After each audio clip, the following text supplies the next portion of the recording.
This is Winnipeg Sports Talk Daily with Andrew Hustler Paterson and Michael Remis.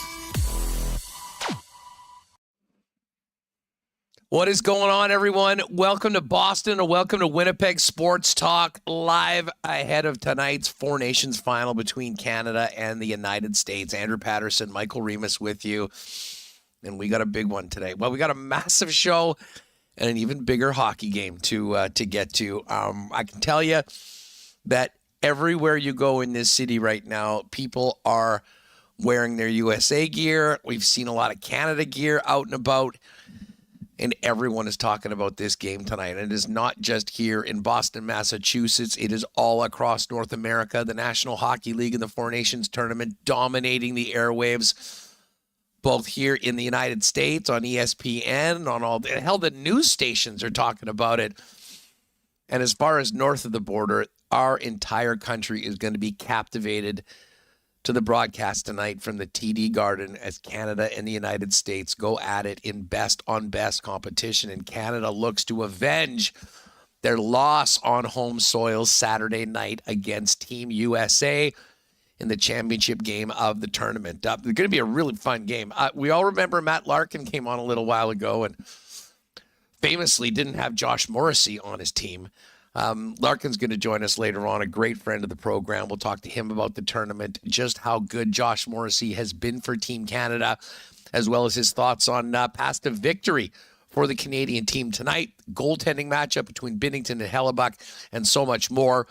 We'll dive into many angles on this game, as well as the Winnipeg Jets as they're back at practice, ready to resume their season after the break on Saturday in St. Louis. Murat of the Atheltic is going to join us. And speaking of the Jets, we will tee things up first with Dylan DeMelo of the Jets, who caught up with a little earlier, talking about watching his partner Josh Morrissey in the Four Nations, his break, the season so far, and looking ahead to the next 26 games before the Stanley Cup playoffs. So Dylan DeMelo, Murat, Matt Larkin.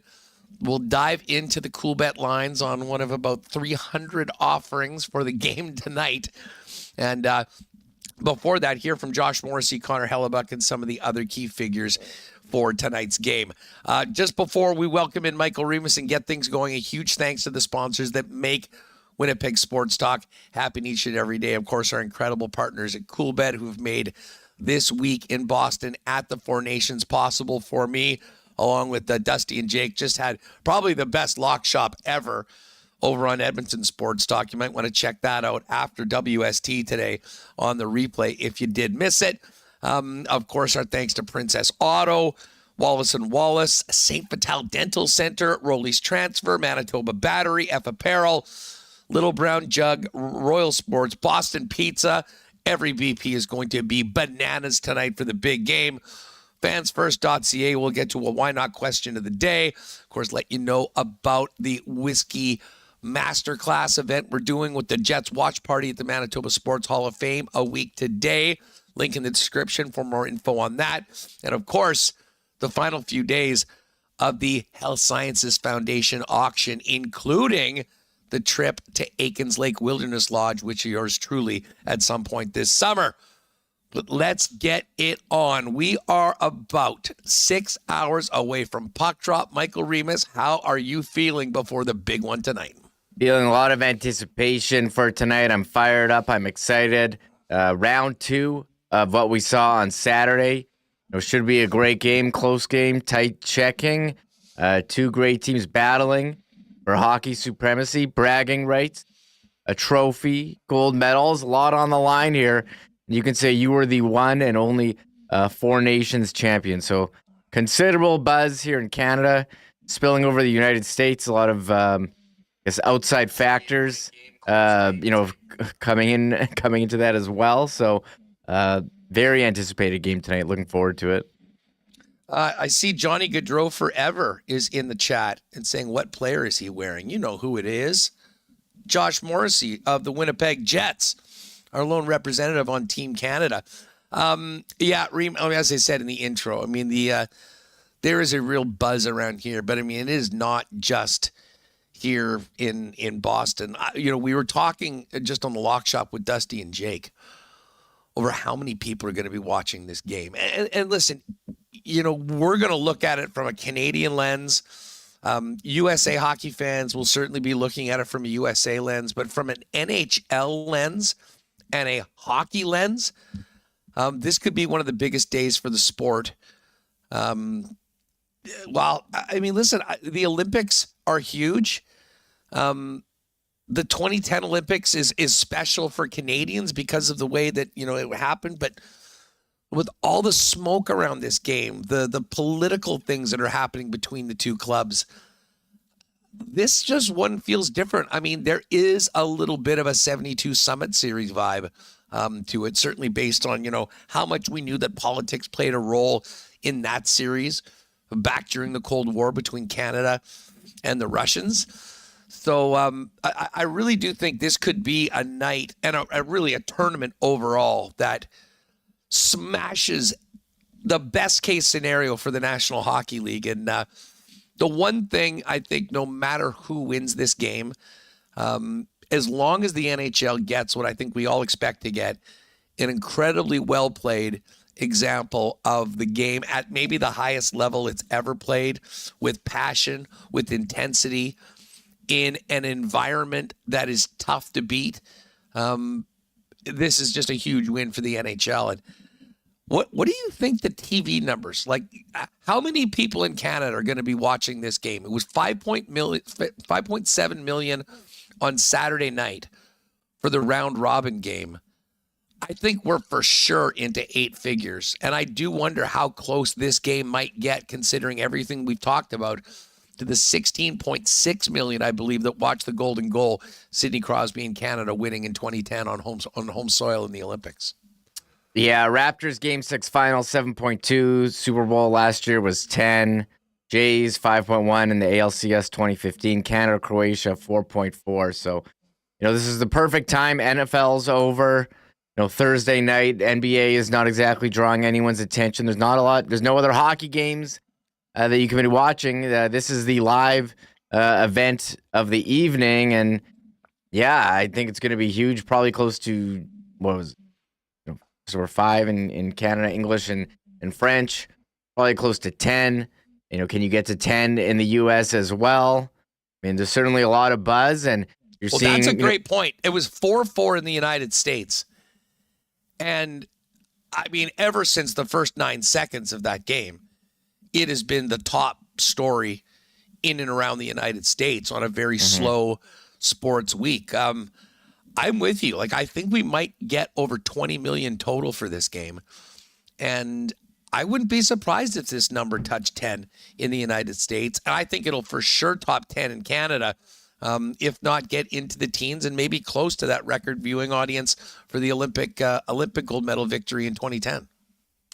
Yeah, I'm not sure, but I think, part of the buzz is you haven't, when you take something away and then bring it back, you have this, this is amazing. This is back. We missed out, and maybe you didn't have, it was like a normal thing in 2016 World Cup. You're like, well, this is not the Olympics. Well, we haven't had the Olympics. We haven't seen Connor McDavid represent Team Canada in a best-on-best. And for USA, they haven't won a best-on-best tournament since 1996 World Cup or 1980 Olympics. Those are their 2 big wins in best-on-best. And again, you're seeing a generation of players that hasn't had this, so they want to play for their country. They want to win. They all grew up watching Crosby score the golden goal in 2010, who is still on Team Canada leading the tournament in points. This is an incredible thing that we're going to be watching tonight, and I'm looking forward to seeing how it turns out. And, mention Crosby. I don't know if there's MVP odds at Coolbet House, but there is an MVP that will be voted on as well, and I have to think he is in the lead for Canada, maybe Hellebuyck or Werenski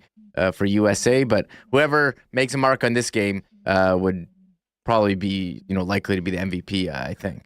Yeah, with the stakes being as high as they are, with it being the final game, I think, a big performance tonight could put a number of players over the top. I mean, I have a very similar view to tonight's game as I did for the Finland game on Monday. This is going to be a game where we're looking at the big dogs on Team Canada to set the tone, much like they did on Monday.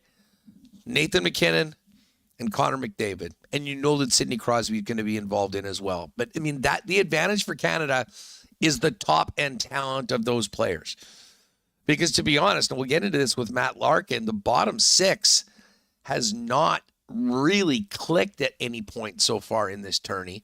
Although things look better through the line changes that John Cooper enacted heading into that game. And the U.S. has been a really deep team, 1-12 and 1-6. Now, the big difference from Saturday, Remis, and I'm not sure enough people are talking about this, is the fact that Cale Makar is back for Canada. And at the same time, the United States losing Charlie McAvoy, who not necessarily on the score sheet, but low-key with the physicality, the hits on McDavid and Moore, was a huge, huge part of that win for the United States. And that bodes very well for Canada, that McAvoy, who was so impactful, is out. But most importantly, they get their number one defenseman back, and we all know what Makar is capable of. Yeah, I think injury is more of a factor right now for USA than Canada. McAvoy out. Brady Tkachuk, didn't skate yesterday. He got banged up, but he's going to play. Matthew Tkachuk's been banged up. Austin Matthews missed the last game. So I think injury's a bit of a factor. And having Cale Makar back, absolutely huge. How he can move the puck, how he can skate. He'll be back on power play 1. And I agree. I think Canada's top-end talent, Crosby, McDavid, McKinnon, they've risen a bit above USA's top talent, at least on forwards. I mean, which USA forward has made the biggest impact on them? Is it Jake Gensel, like Austin Matthews? I mean, they only played 2 games, hasn't done a ton, and it was the Tkachuk brothers with Jack Eichel in the other game. So I would lean Canada here. They seem to be getting better as it's going. John Cooper talked yesterday, Huss. He said, what was it? They played about 30 minutes against Sweden, 40 minutes against Team USA, 50 minutes against Finland, and they need to play full 60. Just a great line from John Cooper, who's had some great sound bites, all tournament about, what Canada needs to do. And they seem to have figured out their lines here. Finally took a while, but they got here. My fear is that it's going to take more than 60 tonight. Mm-hmm. Like, I don't know whether I can handle an overtime in this game. But I'll tell you what, if it gets there, it'll be again, one of those moments and the opportunity for someone to be a hero, never to be forgotten, much like Sid the Kid is for his historic goal, 15 years ago, if you can believe that, in the 2010 Olympics. Listen, we're going to hear from Josh Morrissey and Connor Hellebuyck in just a minute. But we should mention, Remis, there's a possibility, and it looks, I'm not sure anything's been confirmed, but potentially Jet forward Kyle Connor not in the lineup tonight in favor of big Rangers winger Chris Kreider, who certainly could make life quite miserable in front of one Jordan Binnington. Yeah, a lot of people there saying they're expecting him to sit out. He took Brady Tkachuk's spot yesterday. Kyle Connor said he doesn't know if he's playing. That's 3 hours ago from Eric Engels, but a number of other reporters, Cam Robinson saying he expects him to sit out, and a couple others, and Ren Lavoie as well saying he expects. Connor was doing extra work this morning, and Chris Kreider not on the ice for optional practice. Kreider did score, when they last played. Kyle Connor started on the top line, hasn't really made that impact that we want to see from him, and you want a heavier type player on that fourth line. That's unfortunate for Kyle Connor. He's given an opportunity and didn't have the chemistry with the line mates that you see. He's got that chemistry with Scheifele and Velarde. But I think about it. I don't think Jack Hughes has really done a ton. I mean, they need him to step up. He's a dynamic player, so Kyle Connor he's the odd man out here. Yeah, which is really unfortunate. I'm sure that will leave a bit of a mark and have a very motivated KFC when he comes back to the Winnipeg Jets. If he's not in the lineup tonight, certainly still an honor to be on this team and be a part of such a special tournament so far, but it would be disappointing if Kyle's not part of the game tonight. We know that the other two Winnipeg Jets, though, will have big roles. Hellebuyck in net for USA. Josh Morrissey eating up big minutes on the Canadian blue line, and we'll hear from both of those individuals in just a couple minutes. Listen, before we get to the clips, I want to thank our friends at the Health Sciences Center Foundation and, of course, Aikens Lake. I tweeted this out late yesterday, but the HSC Foundation did a little bit of an article on my time there, obviously heading into their big gala on Saturday, which coincides with the end of the auction to join me at Aikens Lake Wilderness Lodge for 3 incredible days of fishing and 3 nights at Aikens. The link is in the description on YouTube. Remis is showing it right there. Some other great things in the auction. Some Jets evenings and experiences for sports fans. A trip for 4 all the way out to Green Bay to see the Packers. And right now we've had another bid. It's just over $4,000, but the value of this trip is about $7,600. So if you love fishing, if you haven't had a chance, or maybe you have had a chance to get out to Aikens before and know how amazing it is, check out the link, get in on it. You will be notified if you bid, if other people bid on top of it, and it goes all the way until it closes at 10 p.m. on Saturday night, which will be the end of the gala. So supporting the HSC Foundation. They did a nice article as well. You can check that out. I retweeted that, and I know it's been up on our Winnipeg Sports Talk socials. So the Fund a Need campaign, helping to get new equipment for the emergency room, which is so stressed and so important to our community. So any way you can help, and even if you just want to go and make a donation to it, you can do it through that link as well. A week today is going to be our second whiskey masterclass, this time doing bourbons with our friends from Maker's Mark. Micah Dew, the Maker's Mark ambassador, is going to join us, taking us through the histories, learning about how the bourbons are made, and trying a number of them, including some exclusive special barrels that won't be available anywhere else. Now, this is a very limited event. Just 50 tickets were available to begin with, and we are now coming down to the last few. So click the link in the description. Get your tickets. We'll have the Jets Predators game on the big screen. It'll sort of be a pseudo whiskey education event and tasting, and Jets watch party. It was a complete knockout last year, and we look to do it again. So a week today, get your tickets today before they're gone. Whiskey Masterclass with our friends from Beam Suntory and Maker's Mark a week today. Link in the description. Don't wait to get those tickets because they are going to be gone before it's all said and done.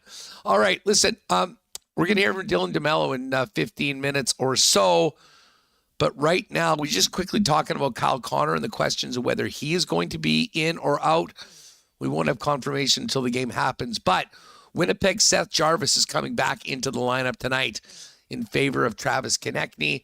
I did see Luke Fox talking to Seth and said a bunch of Seth's buddies from Winnipeg, once the final was set, got in a car and drove 30 hours to Boston to be here tonight, supporting Seth, Winnipeg's own, and Team Canada tonight. So shout out to those guys and all the Canadians that made the trip down here to support the red and white.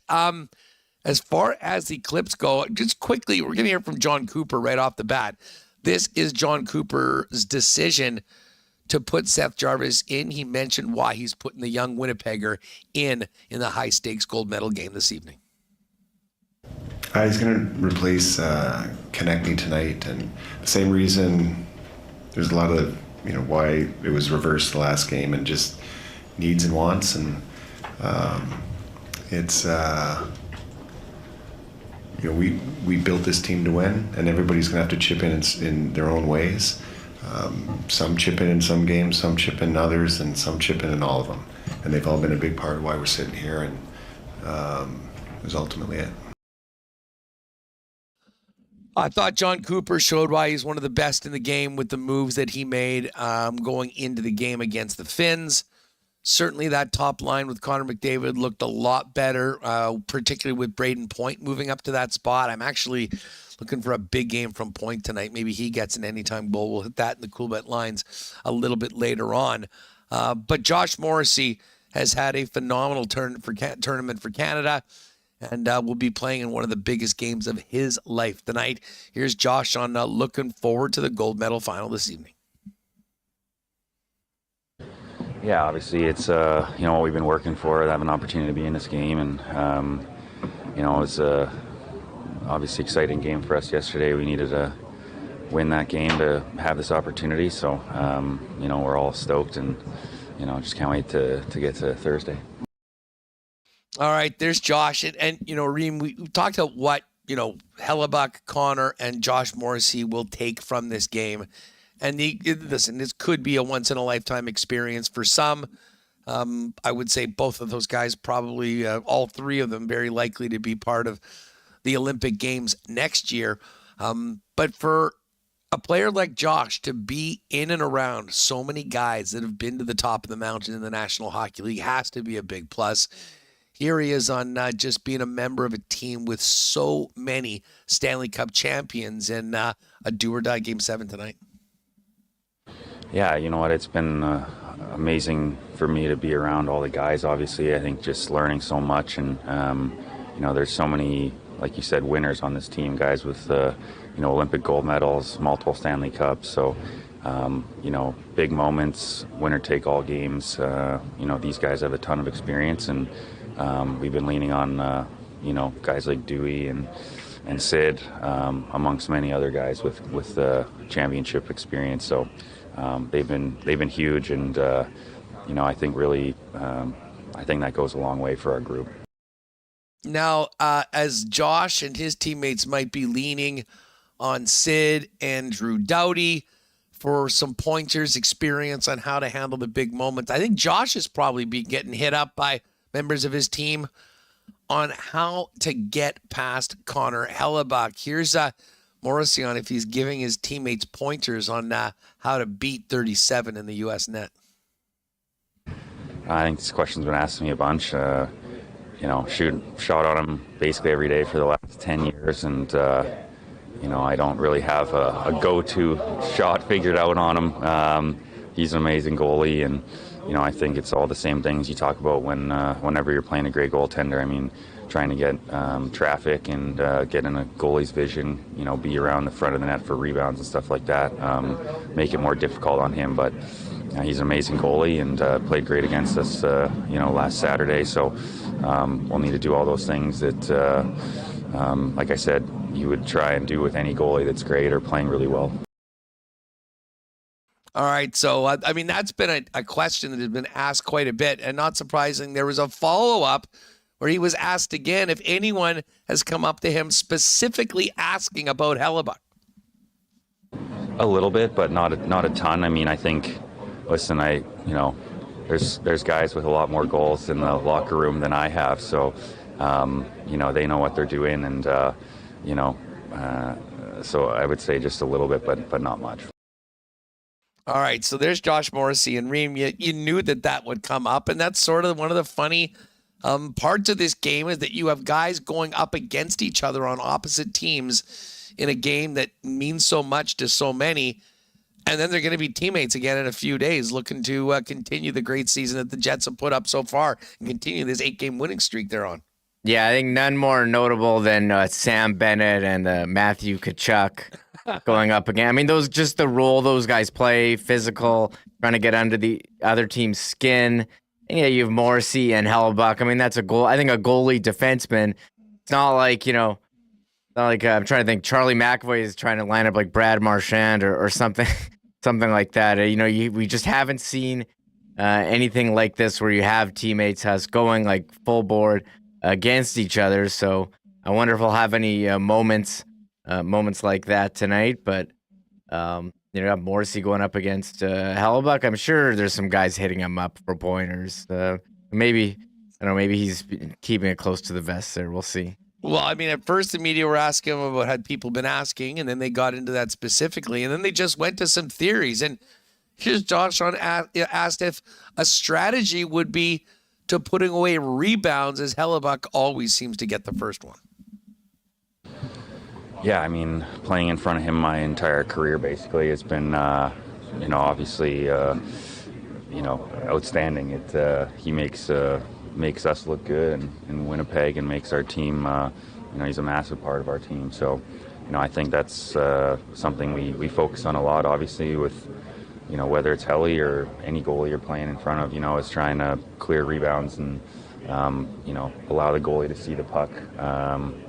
If these top goalies can see the puck, it's pretty hard to score on. So, again, kind of to my prior answer, I think that's what you try to do offensively against great goalies is get to the front of the net and make that job to see the puck more difficult. Morrissey, and then listen, I think from a Canadian perspective, doing exactly that, getting traffic in front of Connor Hellebuyck, not letting him easily see everything that's coming his way, is going to be paramount to giving themselves the best chance to create more opportunities and more successful opportunities, as opposed to, the one goal they scored on Hellebuyck in that first game was a all-time, all-world move by the best player in the world, Connor McDavid. But it's going to take this entire team if they want to get past the best goaltender in the world tonight. We all remember the way Saturday started. Absolute chaos in the first 9 seconds of the game. But it was physical after that, and Morrissey was asked if he's expecting another physical tilt between Canada and the States tonight. Yeah, obviously it was a really physical, intense game. Most exciting game I've ever been a part of this past Saturday. So, I think both teams, the way they play fast, play physical. It's going to be intense. Obviously, discipline is key in big games like that. So, I assume, it's going to be physical. It's going to be intense. Both teams will want to set the tone early. But, again, in a championship game like that, you have to stay on the right side of that line. Josh Morrissey, and one more from JMO. And, of course, he was playing a ton in that Saturday game because Cale Makar wasn't able to suit up for Canada. The good news for Canada is their number one defenseman is back, and Morrissey talked a little bit about Makar, what he brings to the table, and in particular, his ability to get pucks through from the blue line. Here's 44. He's amazing at it. I was talking about it after the game last night. His ability to walk the line and get shots through is probably the best in the NHL. His wrist shot, snapshot, however you want to call it, is so lethal. We see it a lot, obviously, when we play them, and see it in the summer skating with them. So it's definitely a special talent, something that, I think all the other D-men try to learn from him on that. But he's lethal with that, and every time he gets it up there, 5-on-5 or on the power play, he's a real threat, and can score from distance, which is tough to do in the NHL. How much does he change this match? Yeah, he's best defenseman in the NHL, and so I think for us having that boost of him coming back into our lineup is absolutely massive, and he's a game breaker, obviously. You see his offensive ability and skill and all those things, but he's also just a very steady defenseman. I don't think he gets enough credit for that in terms of his defending, breakouts, ability to control the game, in different areas. So it's an absolutely massive add back into the lineup, and we saw that yesterday. There's Josh Morrissey of the Winnipeg Jets and Team Canada. Another Winnipeg Jet that's going to be under the spotlight tonight, of course, is Connor Hellebuyck, the starting goaltender for Team USA. Well on his way to a second straight and third Vezina trophy, but tonight locked in on getting the win for his native country in the Four Nations. Here's Hellebuyck on the excitement and looking forward to the championship match tonight. Yeah, it'll be fun. I know this area. I'm very familiar. I think it's just going to be one of those days where I just kind of take it minute by minute and enjoy the process. What have you seen in front of you from your D and forwards that has the other but had Canada dumping it in so much? Obviously, guys that like to have the puck, but you guys forced them to dump it a lot. You know, I think our system's been good, and we have the guys that play it hard and play it the right way. There's a lot of pressure, a lot of good reads, and a lot of guys in position. So there's not a whole lot of space out there when there's that much speed. All right, so, Hellebuyck was really good, as he usually is, against Canada on Saturday night. He was beaten once by Connor McDavid on a highlight reel play that we'll probably be watching for years. Certainly, the two biggest threats on Team Canada are McDavid and Nathan McKinnon, and Connor talked about playing against those and his level of focus against the top two Canadian stars. Just stop the puck. Pretty simple in my world. Just get your way in front of the puck, and let everything happen. I just go out there and I battle and I work as hard as I can and give myself the best chance. Sorry, just last one. When people say that it will come down to goaltending, that just put extra pressure on you, or how do you cope with that? Oh, you don't listen to it. This is a team sport. Everyone matters, and you can't put it on one guy. It's not 1-on-1. It's 20-on-20. So, I look forward to it, and I look forward to putting my best foot forward and enjoying the process. All right, there is Connor Hellebuyck, and listen, it's going to be great to be back on the same side as Helly starting next week when the Jets fire it up again and he's back in the Winnipeg Jet net tonight. It is such a strange feeling to actually be invested in goals going in on Connor Hellebuyck, but that's what makes the Four Nations such a cool time. Now, this is a huge night for every player, but Hellebuyck looked back to thinking about pretending to be Olaf Kolzig growing up in big moments, and then getting to meet him as well. I grew up idolizing Kolzig, and I finally got to meet him the other day, and he's just an awesome dude. So that was a really good experience. As a poster, who did I stop at? Insert name. Whoever's on the TV that week, or whoever's popping up my brain. What could you walk us through a little bit about that meeting with Kolzig and how that came about, and what you said? What do you say? Yeah, we were in Washington. They were there for the little alumni get together, and my goalie coach actually played against him growing up and in the pros. So he reached out and said, "Would you like to come down and meet me?" And he did. We just I picked his brain about old times, and told him growing up how I collected his cards and stuff like that. We just small talk, and I didn't want to bug him. I didn't want to fanboy him too hard, but it was hard not to. Nice little fan moment for a guy that's got a hell of a lot of fans in Winnipeg and certainly across the United States as this tournament continues. One more from Hellebuyck. Is this a strange scenario? He's going up against Josh Morrissey. Winnipeg, being a Canadian city, is going to be pulling against him for a very rare moment. But here's Helly. He was asked if he's been talking to any of his Jets teammates throughout all this. Any contact among the Winnipeg guys? Like, there's a few of you heading into this game. Might there be any chatter at all before this? Kyle. It's nothing with the other guy. That's about it. That's it? That's it. Connor, you? That's it all? No, I haven't talked to many people. I did have a conversation with our head coach, Scott Arniel, and just laying down the lay of the land over the next couple of days and kind of putting a plan together. All right, so there's Hellebuyck, always an interesting interview, and he'll look to have his play do the talking tonight. He mentioned he did talk to Scott Arniel. Scott Arniel had something to say about this tournament, back from a little vacation for the coach as well. Here's Arnie, the Winnipeg Jets head coach, and his thoughts on this tournament so far. First of all, as a fan, it's unbelievable. The intensity, the skill level, just the games themselves are so exciting.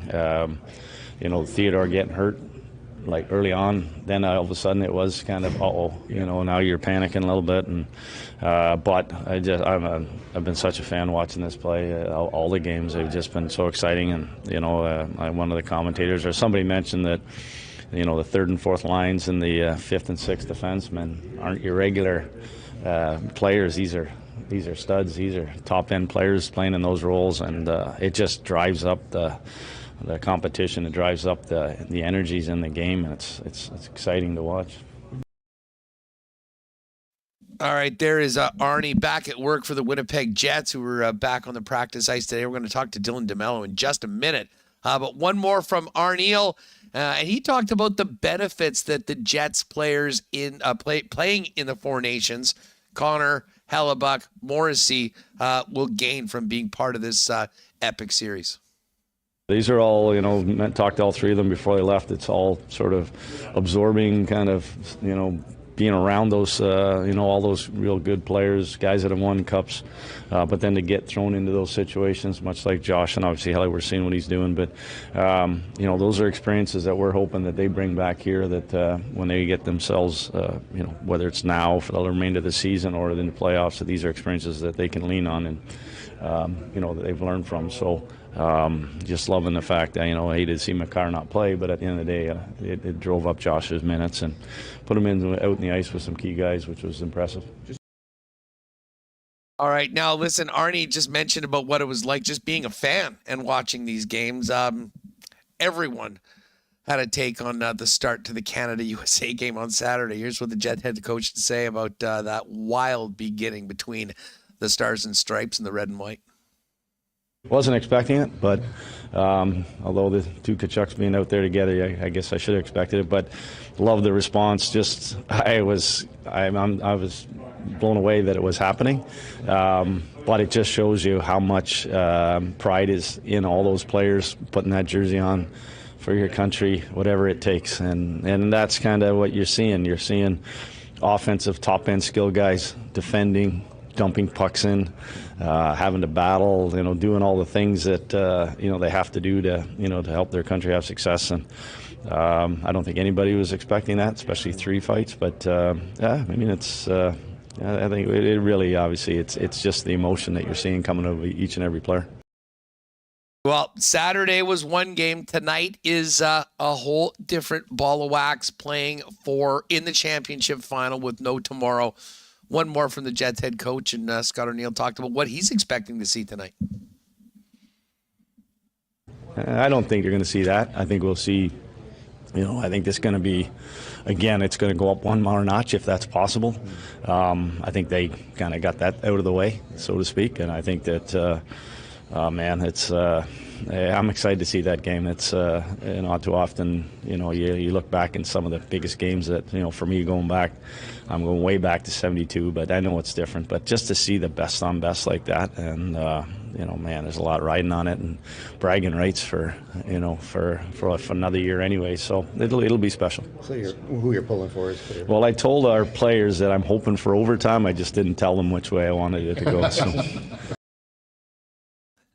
All right, a bit of a torn. I'm sure Scott Arniel's pulling for Canada tonight deep down, but got to be somewhat diplomatic when some of your top players are on both sides of the ledger for this final game tonight. Listen, Dylan DeMelo is going to join us in just a moment. Before that, big thanks to our friends at Rolly's Transfer. Check the streets of Winnipeg for the Rolly's Transfer Winnipeg Sports Talk truck. We'll do a fun promo this summer when you see it up on the streets. If you've got a move coming up in 2025, call our friends at Rolly's, family owned and operated for over 60 years and the most trusted name in moving here in Manitoba. Head over to their website at rollys.com, and if you look in the top right corner, you can click on Request an Estimate. There is where you put in the promo code WST for a special discount on moving services and moving supplies, and then let them know where you're moving to, when you're moving, and what needs to be moved. And the friendly staff at Rolly's will turn it around quickly with a great estimate and get you locked in to get the white glove treatment on your next move. Moving, make it Rolly's. Find out more. Request an estimate today at rollys.com, the most trusted name in moving in Manitoba.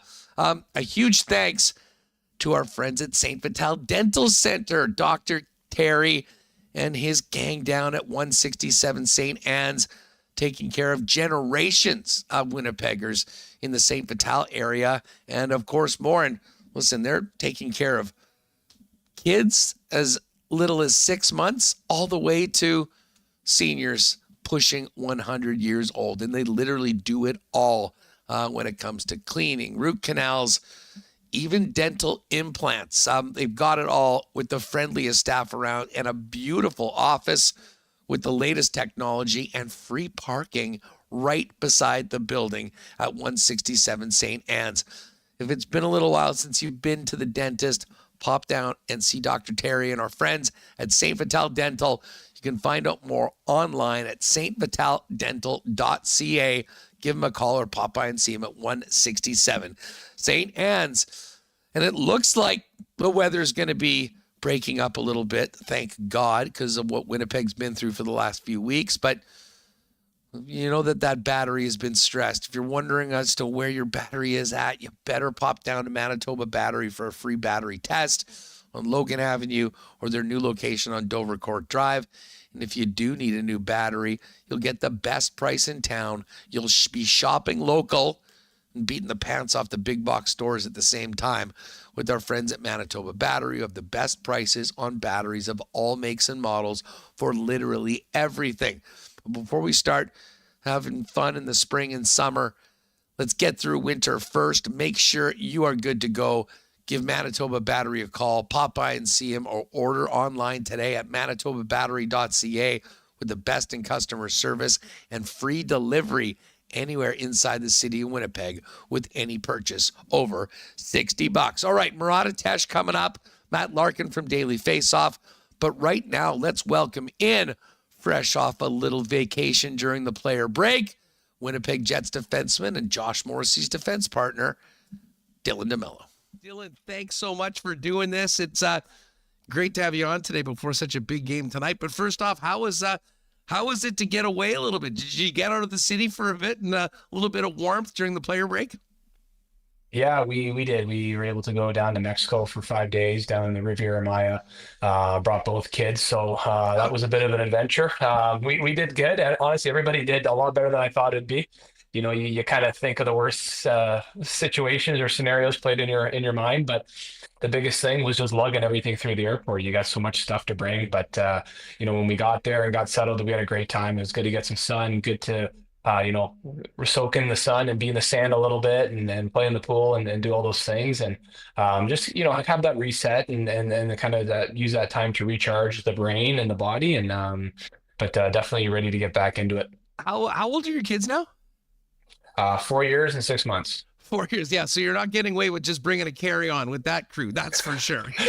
No, it was like farmer's walk through the airport, and for whatever reason, the diaper bag felt like we had 40 pounds into it. So it was a bit of a workout too, to be honest, and throwing my 4-year-old in the pool and stuff. So it was wasn't maybe a relaxing vacation, but we had a lot of fun and was able to get home in a good enough time here to get some practice days and get back in the gym and get things going again.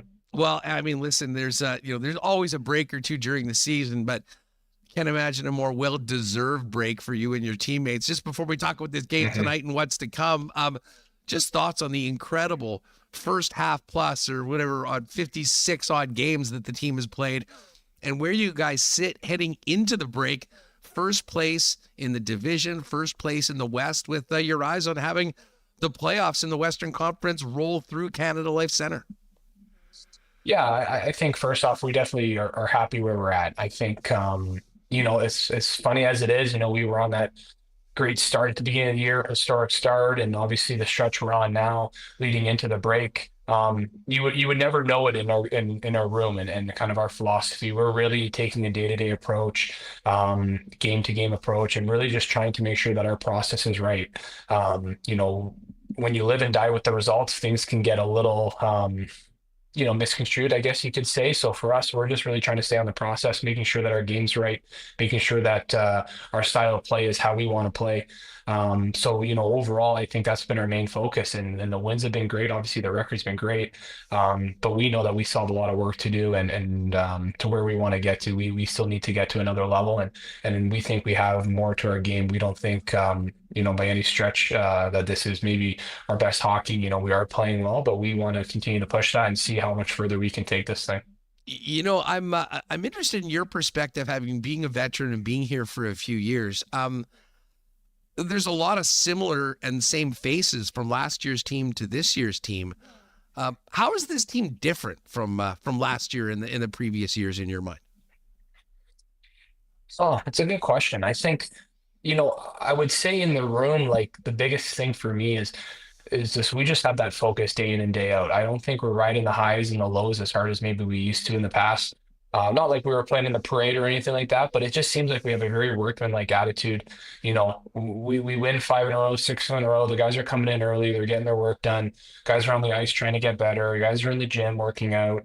And not saying maybe we didn't have that in previous years, but it just seems that there's just a level of confidence that our group has in regards to that day in and day out process that I think maybe we're just more dialed in this year compared to last year. I think you just look just on the play too, our goaltending's been fantastic. Specialty teams have been great. Power play is, when you're at 33%, that does, help a lot of things. We got guys having career years. So, we have a lot of things coming together at the same time right now, which is, I think, really helped our success. The one obvious thing that's different is the coaching staff. Now, Arnie, of course, was part of the team in the group the last couple of years. You got the new assistants. Davis Payne, whatever magic he's dropped on the power play has been something. But just if you could fill us in on, Arnie as the head coach and the contributions of the guys that maybe we don't see as much behind the scenes. Mm-hmm. Yeah, I think we had a really good taste of Arnie. The last couple of years, he obviously had to step in for Bones when he had his family stuff going on and his personal stuff. So we did get to see Arnie on a head coaching level, and he has a great demeanor on the bench. He's calm, he's cool, he's collective. He kind of pushes the right buttons, knows, in-game adjustments are really good. And he's done a great job with just our overall mindset of making sure that we are on that day-to-day process, that we are making sure that our game is in the right spot, not getting too high, not getting too low. It's easy if you've won 7 or 8 games or, you're having success to kind of sweep things under the rug, and he's making sure that doesn't happen, making sure that we don't have any bad habits coming in, and to kind of have, the leader of the ship doing that, it trickles down to us players where we can kind of do it ourselves and make sure that we're, not getting on each other, but when there's times that, hey, if the game's slipping, that we can kind of, have those conversations ourselves. So that's been a great thing. And having, Painter, I had Painter in Ottawa, and when he was here, when he got hired here, I knew right away that he was going to do a good job with the power play, because he was doing the same thing in Ottawa, and they've always had good power plays in Ottawa there. So, he's done a great job there. He's pushed the right buttons. It seems like every game those guys come in with a clear game plan and have done a really good job with it and executing. And same with the PK with Dino. We're maybe not 33% first in the league like the power play is, but I feel like we've done a good job, and we've at times this year won games, or PK's won us games, and have done a really good job getting big kills and things like that. And I think each month I feel like we're getting better and better at it. And, it's a totally different system than what we're used to too. So it has taken a little bit of time and personnel and things like that. So, and then obviously having Marty there too, from previous years, he's done a great job with breaking down, opposition for our pre-scouts and doing that stuff. So, the coaching staff's been top notch. It's been a big reason, for our success as well. I want to get to Four Nations with you in a minute, and obviously your defense partner, Josh Morrissey, playing for Canada. But, this team was on an 8-game heater going into the player break. Some people would say, we have all the time to do it, although you do get the time to get Adam Lowry back. Morgan Barron gets a couple weeks with the team off. But just tell us what it's been like getting back together with the fellas, getting back on the ice, ready to resume with 26 games before Game 82 in the Stanley Cup playoffs. Yeah, it's been really good. It's good to see everybody's faces, good to see everybody's tan, and see how everybody's trip went. But I think you could just tell everybody was itching to get back. We had an optional skate, and everybody was there for it. So I think everybody's excited, kind of chomping at the bit to get going, and like I said, keep this thing rolling and see how far we can take it. So I would imagine that when everyone got back together for the first time, it was like, hey, how was your trip? It was great. And then you started talking about the Four Nations. What were the convos between the fellas like back in the room about what we've seen so far through this tournament? Well, definitely, how great first and foremost it is for our sport to be on the stage like this. I think when you looked at the timing of it with kind of the NBA All-Star game, and you look at that and it's like a pickup game, and then you see these guys 3 fights in 9 seconds. I mean, it's just such a different element, and I think it's something obviously we've missed in our game, the best of the best for a while, right? So that part of it's great. It's been great to see our guys obviously play well. Us Canadian guys were kind of joking around like that's what it looks like for the opposition when going against Connor Hellebuyck. That's pretty tough. So that part of it, obviously, he's doing his thing, and Josh is looking great, and Kyle's been playing great too. So, you just hope those guys continue to soak in this experience, and obviously the gold medal game or the championship game, sorry, is going to be fantastic. We'll see if it has the same fireworks at the start of the game, but that game. On Friday there, the Canada-US game, I watched that game and I was like, okay, my break's over now. I'm ready to kind of get going because that intensity was at a top notch. The pace was just crazy. You could just see how important that game meant to those guys. And it was really good to see, really good for our sport. And again, great for our guys on the Jets. You know what an honor it is to play for your country and how excited, your teammates and, people were that were involved in this tourney. And listen, I'd been fired up for months. I expected it to be great. Mm-hmm. I was still stunned at what we saw at the beginning of that game between Canada and the U.S. I mean, what was it like for you that's playing against these guys to see the way things went when the puck was dropped? Well, not once, twice, but 3 times in the first 9 seconds of the game. Yeah, I've played with Brady in Ottawa, and when I saw that they were out there, I was like, okay, something's going on here for sure. I thought it was great. I thought it was, say what you want about fighting, but that was fantastic.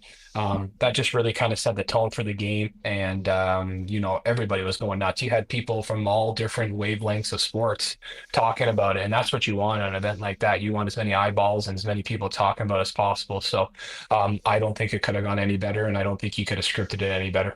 Well, and of course we've got the rematch tonight for all the marbles in the tourney. But I don't think there's anyone we could talk to that knows more about just how good Josh Morrissey is. Of course, your defense partner with the Winnipeg Jets. What's it been like watching him put the maple leaf on, and what have you thought about just how good and important he's been for Canada, especially knowing that they were missing and had a banged up Cale Makar for a while? Yeah, no, it's been great to watch him out there. I'm really proud of him, obviously, over the last numerous of years here. He's done such a great job making himself, in that conversation with the top demon across the whole league, top demon in the world. And it's very deserving. He's worked so hard at it.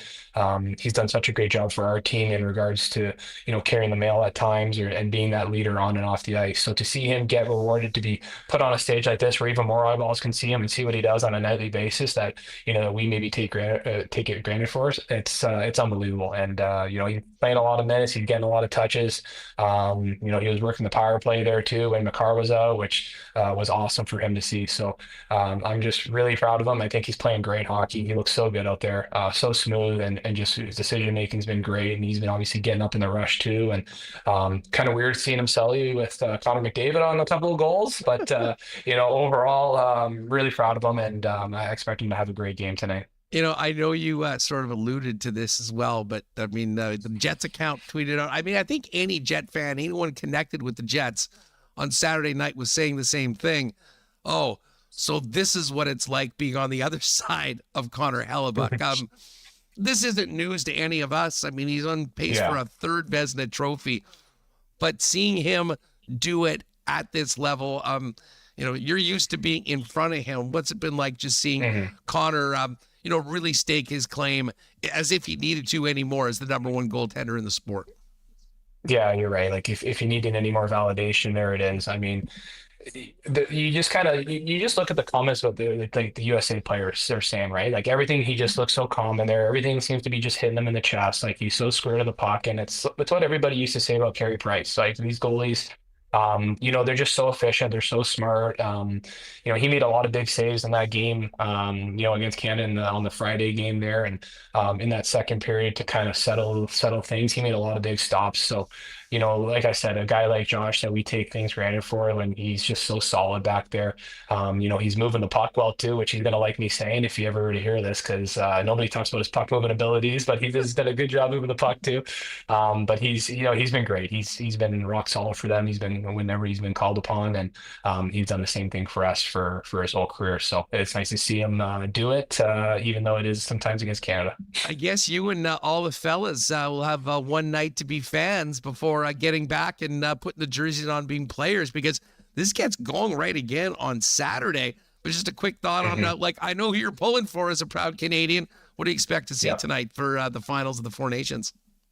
Yeah, I mean, obviously you're rooting for Canada. I'm rooting for them to get the win. I just hope that everybody just has a good game, and whatever happens, I guess. But regardless of the result, proud of our guys of obviously just the opportunity they got, and obviously representing our organization in such a great manner. Well, it's funny. I mean, I think you kind of speak a very similar way of the way Jet fans feel about the way you and your teammates have played so far through this season. I mean, it's just been an incredible campaign so far. But as you mentioned, you guys are just focusing on Saturday night in St. Louis. But I do want to ask you, this is a team that obviously has championship aspirations. The trade deadline is coming up in a couple of weeks. What's it like being a player on a contending team in and around that time? And is there a real sense of relief when you get onto the other side of that, knowing exactly the group that you'll be going to war with come playoff time? Yes and no. I think it's hard sometimes in Canada. That they're always talking about it, right? Like the trade center, or all the guys on the panel, they're just chatting about it, and it's a little different feel than when you're in the U.S. So you're kind of just waiting just for the shoe to fall to just know what's going on.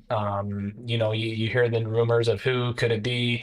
That we've put ourselves in a good position where obviously Chevy feels if he feels that he needs to obviously make an upgrade or try to just help our squad any way he can. So, we feel good that we've put ourselves in that, with that chance to maybe get a player or get two players, whatever it may be.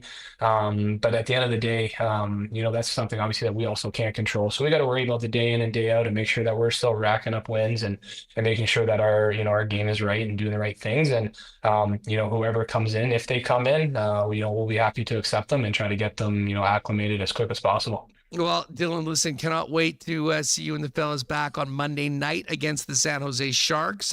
Travel safely and good luck against the Blues on Saturday. And I think it's going to be a real exciting stretch of to Game 82. And then, of course, there's nothing like playoff hockey at Canada Life Center, and cannot wait for that. Thanks so much for the time. Glad you had a great break. Enjoy the game tonight, and we'll talk to you soon. Yeah, appreciate it. Thanks so much. Enjoy the game as well. All right, good stuff from Dylan DeMelo. Appreciate him jumping on with us a little earlier. Great to have him on the program. And, of course, the Jets back at it on Saturday night. And back at practice, we'll try to squeeze in a little bit of Adam Lowry later on in the program. Let me thank one of our great sponsors, Princess Auto. Of course, there's a lot of Canadian pride today going into this hockey game tonight. There's a lot of Winnipeg pride in Princess Auto, synonymous with the city of Winnipeg, the home of the Bombers, Princess Auto Stadium. And, of course, Princess Auto, founded in Winnipeg, headquartered in Winnipeg, and now coast to coast, but with 3 locations here in Manitoba to serve you, where you'll find the best deals and the most unique assortment of tools and equipment around. Everything you need to complete the projects on your list or start something new is at Princess Auto. You can see them on Panet Road, Portage Avenue West, out in Brandon. And you can always shop online 24/7, 365 over at princessauto.com. And speaking of great local companies, Wallace & Wallace has been the leaders in fencing and overhead doors since 1946. If you need the security and protection of a new fence, or if winter is banging up your current one, give them a call. They've got vinyl, ornamental, welded wire, chain link, wood fences, whatever you need. They've got, and of course, they're the leaders in temporary fencing as well for residential and commercial sites. If you need an overhead garage door, though, you might not know that Wallace & Wallace has the largest selection in town, meaning one to perfectly match your home and add value to it as well. 452-2700 is the number of the Wallace & Wallace team will be happy to come down and give you a free estimate. You can also check them out online at wallaceFences.com or pop down and see them in person at Lawson Crescent, just off of Kenaston. And, I know it seemed like winter is never going to end, but pitchers and catchers are reporting for spring training. That means spring is just around the corner, and that means grads, that means weddings, and that means some of you should head down to F Apparel to get your menswear situation straightened out. Of course, F Apparel is the leader in custom men's clothing with custom suits beginning at $400. Chinos, golf pants, custom shirts, both tucked and untucked styles, and the biggest and best selection of menswear accessories around. Great sale on right now for grads. Get a new suit for your graduation, and F will include a free shirt and tie to go with it. And of course, they've got a great deal and discount on for wedding parties when the fellas get together and get their suits for the big day at F Apparel. Pop down and see them, 190 Smith Street downtown. You can also check them out online at that's EPH Apparel for all their promos. And of course, you can also make an appointment online to come in for a fitting at 190 Smith Street. All right, let's get back to the game and the Jets, who are getting ready to resume the season. Murat of the Athletic joins us now. Murat, what is up? How are you, my friend? Oh, hold on one sec. We've just got you muted there. Is that on us, Reem? Yeah, I think you should be good now. Murat, how are you? Oh. Yes. Well, let's hope it is Canada Day on the road today here in enemy territory. I was just saying to Michael, ever since Monday and Canada's win, we've sort of been out. Tuesday, there was a lot of talk. Yesterday, you saw a lot of Canadians, a lot of Americans that are from all over coming here for the game. And I know it is an exhibition tournament, but Murat, it just feels so much bigger. And so much of that is because of the passion and the intensity that these NHLers have brought to the first legitimate best-on-best competition since the Sochi Olympics. Yeah, I think it's a reflection of how hungry everybody was for this tournament. I remember this discourse on Twitter a week ago about, well, hey, are people going to care? People were variously voicing their takes. And I don't know, I don't feel the need to get involved every time I disagree vehemently with a take. So I stayed out of that conversation. It just was obvious to me, these players, the dreams that they've had representing their country, they're at least as passionate as the fan base is when it comes to, hey, a generation of us didn't get to do this stuff. There are players elite Canadian talent, Hart Trophy winners that haven't played for Team Canada at this type of best-on-best situation. You combine that with the fact that the United States has risen in quality over the years. It's a long time since the mid-2010s in terms of their quality of program. Yeah, and Connor Hellebuyck's prowess to that. The United States get to legitimately believe that, maybe they're the best team in this tournament. And then you have Canada with the best players in terms of the Connor McDavid's, Nathan McKinnon's, and Sidney Crosby's of the world. Still, we're an absolute power in this world. These stakes seem obvious to me. And then you add to that the group chat, the business about going into the game in Montreal, looking for those fights. And it's not just goons, it's Kachucks who are good hockey players who do that as well. Canada stands up. You get a little bit of a Beauty Pareko moment in that third fight. Everything is here. And then if you want to get political, and I don't know how you feel about that, we can certainly add that layer. There's a lot of BS going on around some of this discourse right now, too. You put that on it, and believe me, as a Canadian right now, my heart is going a mile a minute. Let's say 1.6 kilometers a minute, because a lot of just fires me up. So much stupidity around some of that discourse. No, listen, it's impossible to avoid and naive to avoid it as well. The geopolitical stuff that is happening, particularly from one particular individual south of the border, we have been such a divided country. Ironically, all of that stuff leading into this tournament, I think, is united Canada unlike anything we've seen in a long time. And Murat, I know neither of us were even alive when this happened, but we certainly know about it. There are some Summit Series vibes in a very different way to this, because it's impossible to ignore all the noise around this that really has nothing to do with hockey. Yeah, absolutely. I would love to speak to people who have been alive and, for both situations and sort of get those comparisons. Like there must be a lot of that to it. And certainly, even if the players must be tasked with playing the game that's in front of them, we don't have to do that. We get to see this in a greater global context, and we get to hear talk of Canada being annexed, 51st state, all that sort of stuff.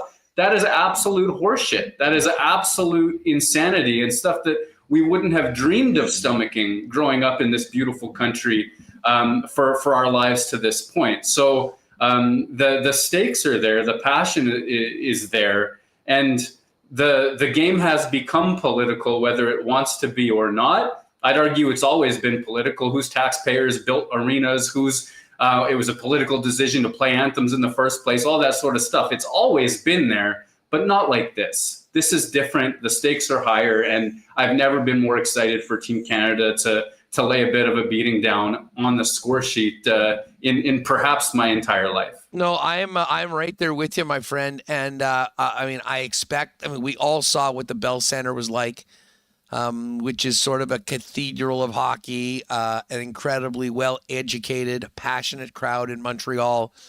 Like the environment for that game on Saturday was unlike anything we've seen in a really, really long time. And I can't wait to get to this rink tonight and see what it's like here in Boston. Like, we were at the games on Monday. There was a couple of random boos for the Canadian anthem in the Canada-Finland game. And then the USA game was, everyone knew that they were already in the final. I mean, we were already sort of on to Thursday before that final game. I would anticipate, as amped up as people were to see their Team USA heroes and cheer them on, I think things are going to be 100 times crazier tonight. Very interested to see how many Canadians are in the building tonight representing the red and white.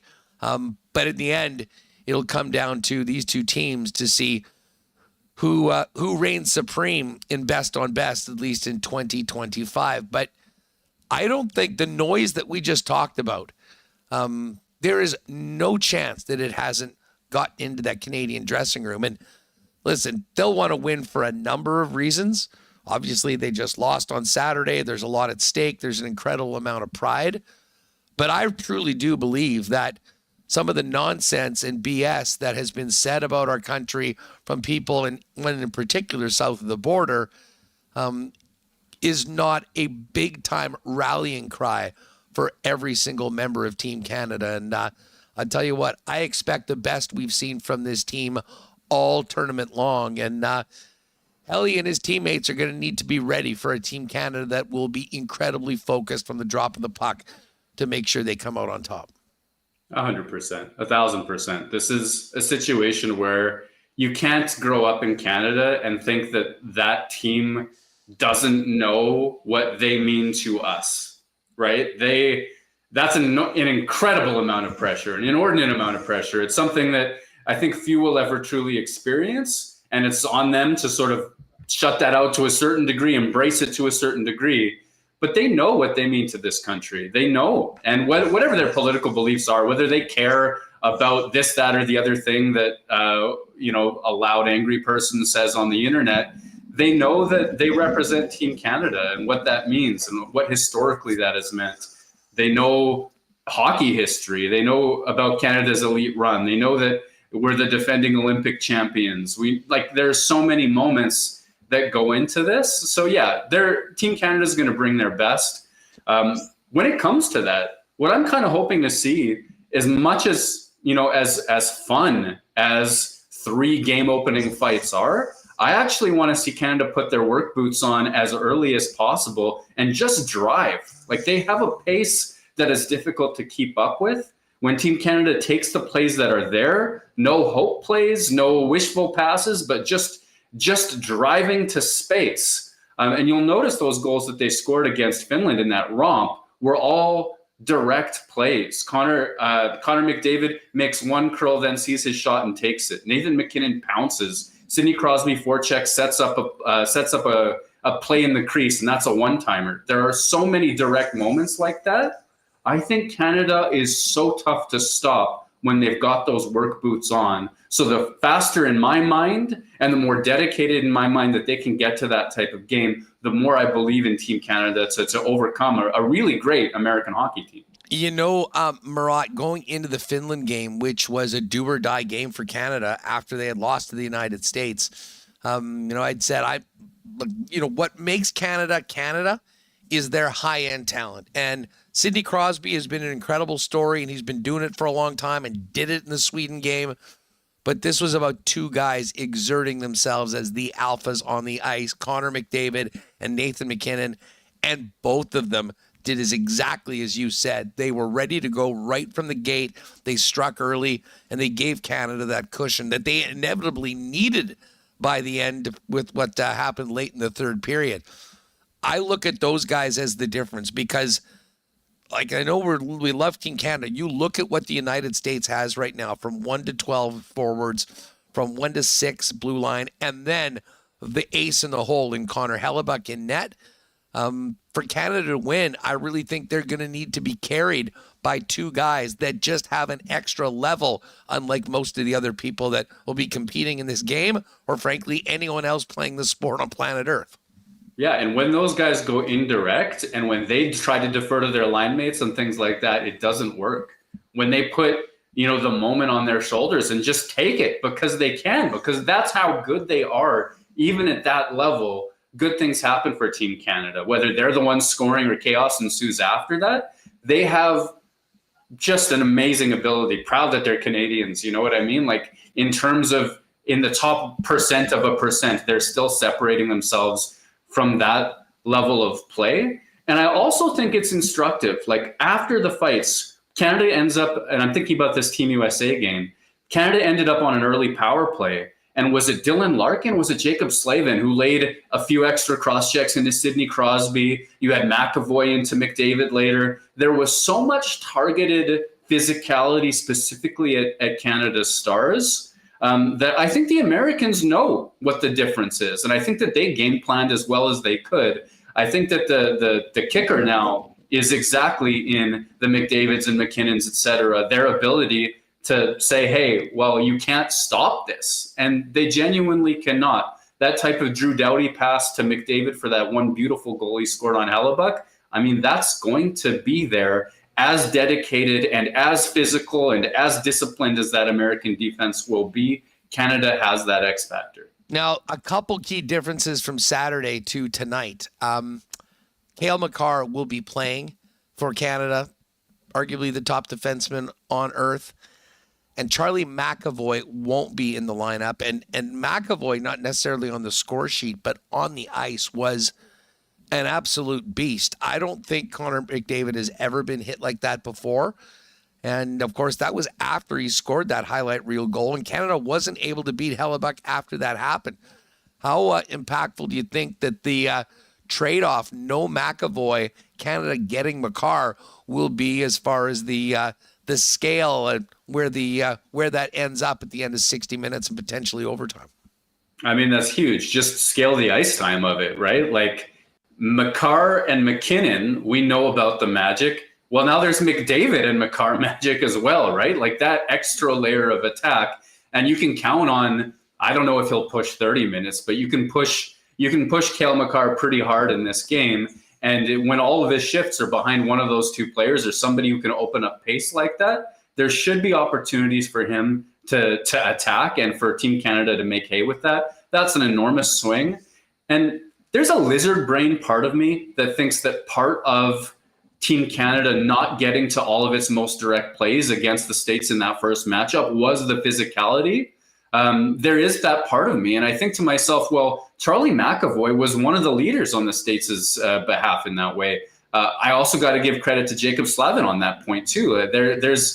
There were some really concerted elements to to play that type of defensive game. Take McAvoy out of it, and certainly the next man up isn't going to be is no slouch either, but it is a difference, and I think it's a difference in terms of style of play, which is meaningful based on the amount of time I expect Canada to be on the attack. One disappointing possibility for tonight's game is it looks like Kyle Connor might actually not be participating in the gold medal game in favor of Chris Kreider.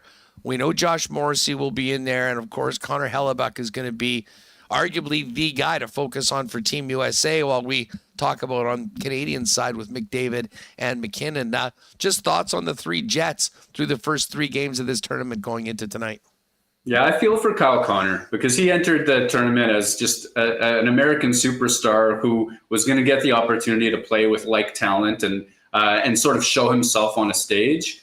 And I think that the Americans, maybe rightfully, have doubled down on their physicality, like to start the Kachucks and run into that situation, all that business about the group chat and the fights that they were going to have against Team Canada.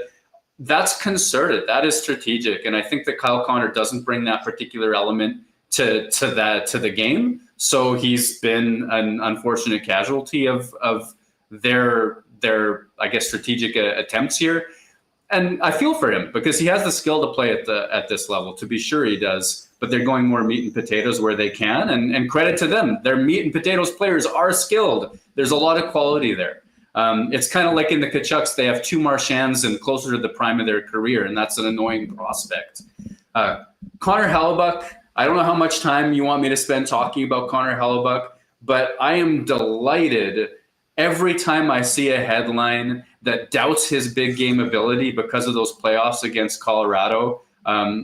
You heard me get a little passionate about it on your show last week. Watch the video.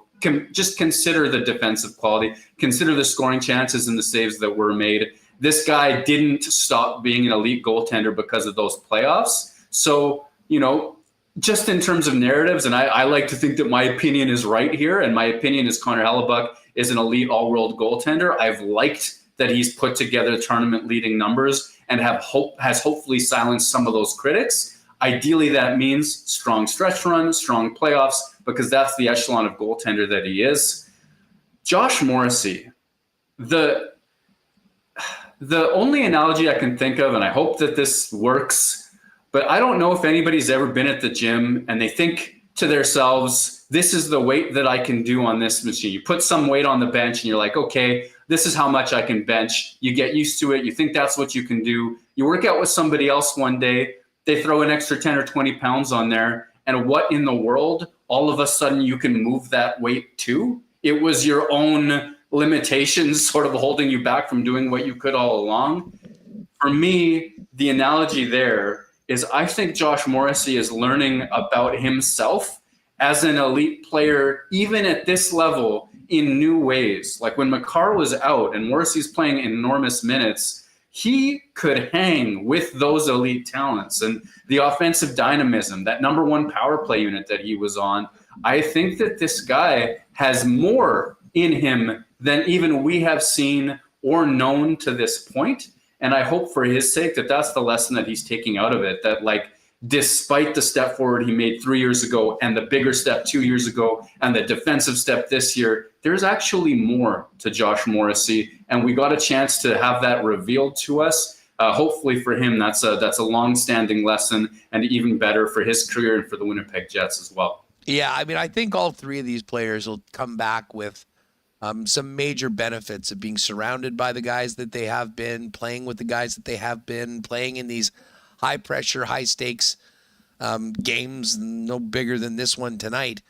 And I think for Kyle Connor, it's a little different than the situation that Josh and Helly are in. But, coming back, understanding maybe some of the shortcomings, what it takes to raise that level and what he's seen some others, and maybe a bit of a chip on his shoulder come playoff time might not be such a bad thing either, Murat. Yeah, ideal. I've recently been watching some Avs Jets video as well from last playoffs, and you can see a Kyle Connor who's looking to take that next step in terms of finishing his checks and playing that physical game and doing those 200-foot details that historically haven't always been part of his game. And certainly this year has been a real step forward that should be celebrated. This is a guy who I think, despite maybe having like the biggest criticism you could say is a bit on the soft skills side. There are some plays, pucks he doesn't get out, certain things like that, defensive plays that don't get made. But this is a guy who's dialed into that, and I think genuinely working on those elements of his game. You've seen it with the Winnipeg Jets, and his defensive numbers have improved quite a bit. You can watch it with your eyes. I mean, the hustle's always been there, but he's not been the most physical player. I think that he is somebody who doesn't need to be taught the lesson a whole bunch of times. I think in an ideal sense, this is maybe a measuring stick or a stylistic situation that just didn't suit him, or the States moved away from his style of play maybe a little bit early, and they've been winning. So obviously that, credit to them for that. The best case scenario would be a chip on his shoulder. And I believe that there's more to his game as well, despite years of criticizing the defensive impact. Listen, all eyes are going to be on TD Garden tonight. And then a very quick turnaround as the Winnipeg Jets will be in action on Saturday. We were joking, don't hold your breath for a Hellebuyck-Binnington goaltending matchup on Saturday. We're going to be getting that one tonight. But meanwhile, we just spoke with Dylan DeMelo. The fellas are back getting ready to embark on this final 26 games of the season and looking to extend that 8-game heater that they were on beforehand. Murat, just thoughts about the Jets getting back into it and their focus going into a quick game in St. Louis before coming back on Monday against the Sharks. Yeah, it's kind of nice in a way that the season is so organized. Like to have a 26-game stretch run defined, I think probably helps a first-year, for a long-time head coach in Scott Arniel sort of get his ideas organized, treat the season in the segments that he's been talking about since the season began. I think that honestly, I think despite the fact that the Jets were on an 8-game heater, I actually like the interruption in terms of everybody getting ready for the stretch run ahead. And also because it's the end of February now, if they slump, it's not a January-February slump, right? It's new territory. The next game they win, if they do, will be 9 games in a row. That's an incredible run. Their defensive metrics have been quality. Their power play has been elite. Their goaltending has been great. Comrie might be headed to another win in the Comrie-Hofer matchup that I guess we're anticipating for Saturday. I think, and I wrote to this effect. Yeah, let me actually gather my thoughts on this. This is a special Winnipeg Jets season. It has been for a while. There's always been a sense of when will the rug get pulled out from under it? Are they really this good, et cetera? But the process has been really excellent, and the quality is there. The cap space is there to make ads heading into that March 7th deadline. I know you've got a special show for that. There is so much going well and perhaps sustainably well for Winnipeg right now that hopefully what this break has done is given Jets fans an opportunity to exhale just a little bit, take stock, and realize that their team is an excellent one and has as good of a chance as anybody to make hay in these 26 games and then what comes next. Yeah, of course. I mean, we are. That'll be, thanks for mentioning that, 2 weeks tomorrow, March 7th, NHL trade deadline, as we do every year. We'll start early in and around 11 and go 4 or 5 hours with everything happening around the league, live reaction, and all the focus on the Winnipeg Jets with what they do at the trade deadline. The other positive about this break is that it kind of did, like, I'm with you. There's pros and cons to stopping when you're on an 8-game winning streak. But when it came to getting a very important captain back in the lineup, the timing was perfect. Morgan Barron's 2 weeks further along in his return. And just looking at Saturday, I would be surprised if Morrissey was in the lineup and probably Kyle Connor as well. Considering what could happen at the deadline, I would imagine for a number of players, these games coming right out of the Four Nations break, Murat, are going to be a very important time to play at a very high level and remind management and the head coach that regardless of what happens on the 7th of March, don't forget me as an important part of your starting lineup, regardless of who's at it. Yeah, it's a quality team and it's a deep team. And every time somebody goes down, somebody steps up. So if you're Alex Iafallo, who's played on the fourth line for as long as you have, and you're on a streak of highlight reel goals and assists, I mean, there's something in it for you. If you're David Gustafsson, who stepped up, and if anyone up and down that lineup, playoff minutes are meaningful. And if they do go on a deep run, they're going to need more than 12 forwards and 6 defensemen for sure.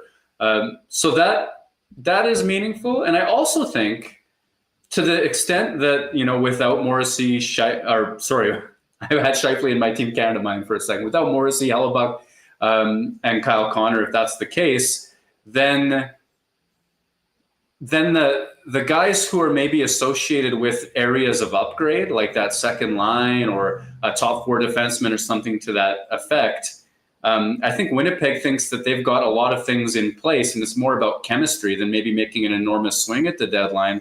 And if that's the case, well, then these guys can prove management right, saying, hey, we're pretty darn close. And like Chevy said to us, it was Mike and me in Denver a few weeks ago, when Winnipeg made the conference final, lost to Vegas, Washington won the Stanley Cup. Well, the Jets went out and made a big swing, got Paul Stastny. The Washington Capitals addressed their team's depth needs because they really felt that they had it.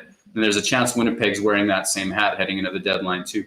Yeah, it's going to be interesting. I mean, I know Chevy and the brass are going to be on the road with the club, and most of the trade deadline machinations are going to be taken part away from Winnipeg. It comes at a very busy time where the Jets are going to be playing a number of games on the road. I think it's in between back-to-backs that day, if I'm not mistaken, with Philly and New Jersey.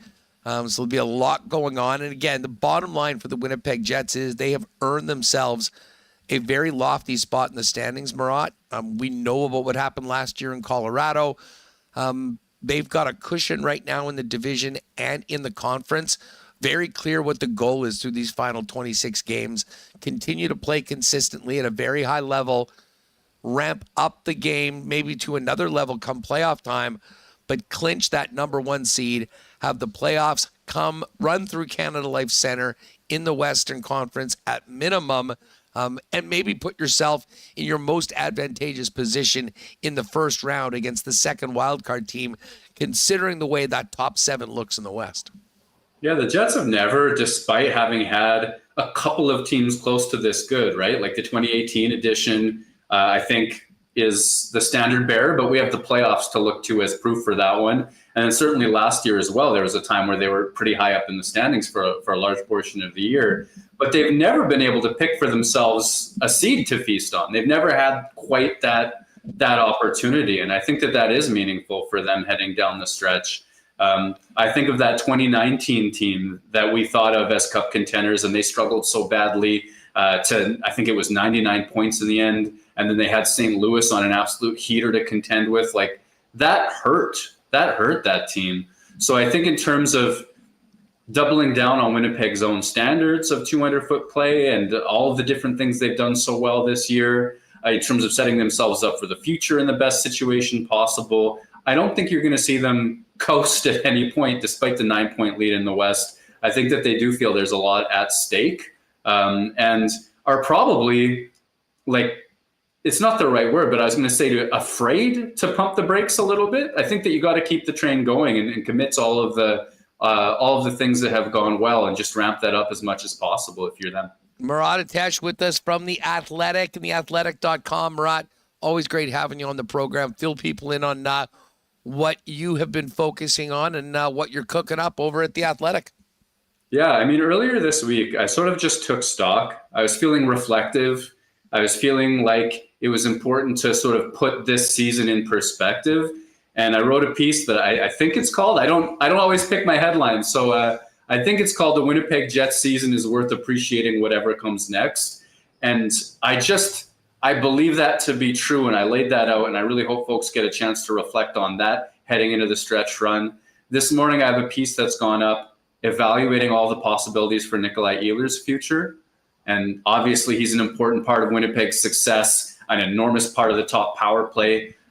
He's got more points. He's got a higher percentage of points on Winnipeg's power play when he's on the ice than even Gabriel Velarde or Mark Scheifele does. Like, it's incredible how involved in that offense that he's been for a guy that's on the top power play unit for the first true time in his life. But he's a pending unrestricted free agent. I expect the Jets to hold on to him beyond the trade deadline. What comes after that? What are the possibilities? And I sort of opened up a lot of that this morning.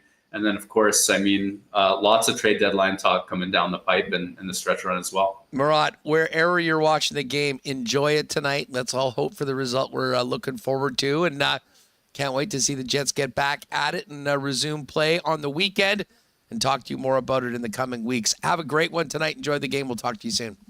Thank you. You too, us. Good stuff. There's Murat Atesh. TheAthletic.com is where you'll find all of his work. A must subscribe for Jet fans that want the great work from our friend Murat. All right. We'll get to Fans First fan feedback coming up in just a minute. And then Matt Larkin is going to join us. But I got to get to the why not question of the day. Bernard Autocorp over at Waverly and McGillivray. And let us know in the chat right now your prediction for tonight's game. I imagine most people are going to be going with their heart and predicting Canada. Let us know the score that you believe will be the final. And while you're at it, if you really want to go next level, pop in maybe who the top goal scorer is or who might get the winner tonight. In the chat, why not question of the day, the result tonight in the Four Nations final between Canada and the USA. We'll do some fan feedback from fans first and get your predictions coming up in just a minute. Many of you are going to be getting together with friends to watch the game tonight, maybe cracking a few cold ones. May I suggest celebrating Canada with our favorite local beer, Little Brown Jug. You can pick that up at vendors throughout the city and, of course, at the tap room downtown in the Exchange District. A big cheers right now to Team Canada and all of you from our friends at Little Brown Jug. You train day in and day out, learning new techniques, approaching new concepts, and living out the thrill of achieving your goals. Building a craft beer is no different. While you spend your hours on the ice, we spend ours here, brewing our trademark beer. Again, and again. Here's to pushing the status quo and challenging ourselves to build something memorable. 1919 by Little Brown Jug. Enjoy yourselves tonight and have a great time watching that game. And the game always tastes a little better with the Little Brown Jug. Speaking of that game tonight, if you're looking for something like this, a little bit of red, I know there's been a huge run on Four Nations gear down at Royal Sports, but I mean, Royal Sports has been the Hockey Canada headquarters for years, so there's tons of Canada gear, although a lot of it may be going out by the minute as we get closer to the game time. When it comes to your favorite teams, the Winnipeg Jets, the Winnipeg Blue Bombers, Team Canada, and more, Royal Sports is always your first stop for the best in gear and merchandise. And as we ramp it up for this stretch of the playoffs for the Winnipeg Jets, make sure to pop by and check out all the amazing exclusive collabs they've done with New Era for Winnipeg Jets hats with color patterns and schemes you will have never seen before because they're all new, they're all original, and they're only at Royal Sports. New Bomber gear coming in as well. Tons of NHL merch. And, of course, Royal still, for over 50 years, family-owned, the #1 hockey superstore in town with literally every single thing you need to play the game, from full equipment all the way down to pucks, stick tape, skate sharpening as well. Royal Sports, 750 Pembina Highway. Check them out on Instagram as well at Royal Sports Winnipeg for the latest merchandise drops and sale information. And if you have not already made your plans for tonight's game, might I suggest you head down to your local Boston Pizza. No better sports bar to get together with your gang to watch the Jets throughout the year and, of course, the big gold medal game tonight. And BPs were insane for Saturday's Canada-USA game. They're taking it up another level after one of the loudest and craziest hockey crowds they've ever seen tonight. BP is going to have the game cranked up on every screen with full sound in both the sports bars and the restaurants. Might be a great opportunity if you've got some younger kids that can't maybe get into the bar. to bring them out to be a part of a crowd to watch the game at your local BP and enjoy those world-famous BP wings and, of course, the great taste of the gourmet pizza offerings. They've also got some great new stuff there. Canadian ice-cold schooners of Canadian beer is going to be on special. And they've got the new February pasta menu as well. And, the new Canada Red Raspberry Frostbite cocktail. And all BP fans will be entered to win a Canadian hockey holiday to see the Jets in Vancouver to take on the Canucks coming up on March 18th. Tonight, get out to BP, throw your red on, and cheer Canada to gold in the Four Nations tournament. All right, before we bring in Matt Larkin, let's do a quick look at some fan feedback for our friends at Fans First. We've got some predictions tonight for the game, and I am seeing that we're talking sudden death overtime. I'm not sure if I can handle OT tonight, but it definitely could be. Real Justice is saying we need double OT. I don't know if I can handle that. Just so you all know, the overtime will be Stanley Cup playoff overtime. 20 minutes, 5-on-5. If there is no winner, they'll go to the rooms and they'll play 5-on-5 for another 20 minutes. That is exactly the way that we need it. B. Henderson is saying USA 1-0 in OT. KFC OT winner. That would be if he's in the night. Heli assist plus the shutout. I'll tell you what, if Canada were to lose this game, the only way I could really handle it would be if it was because Connor Hellebuyck won the game for them. Seeing a lot of fun comments on the curling right now. Red River Rebels said 2-1 in OT.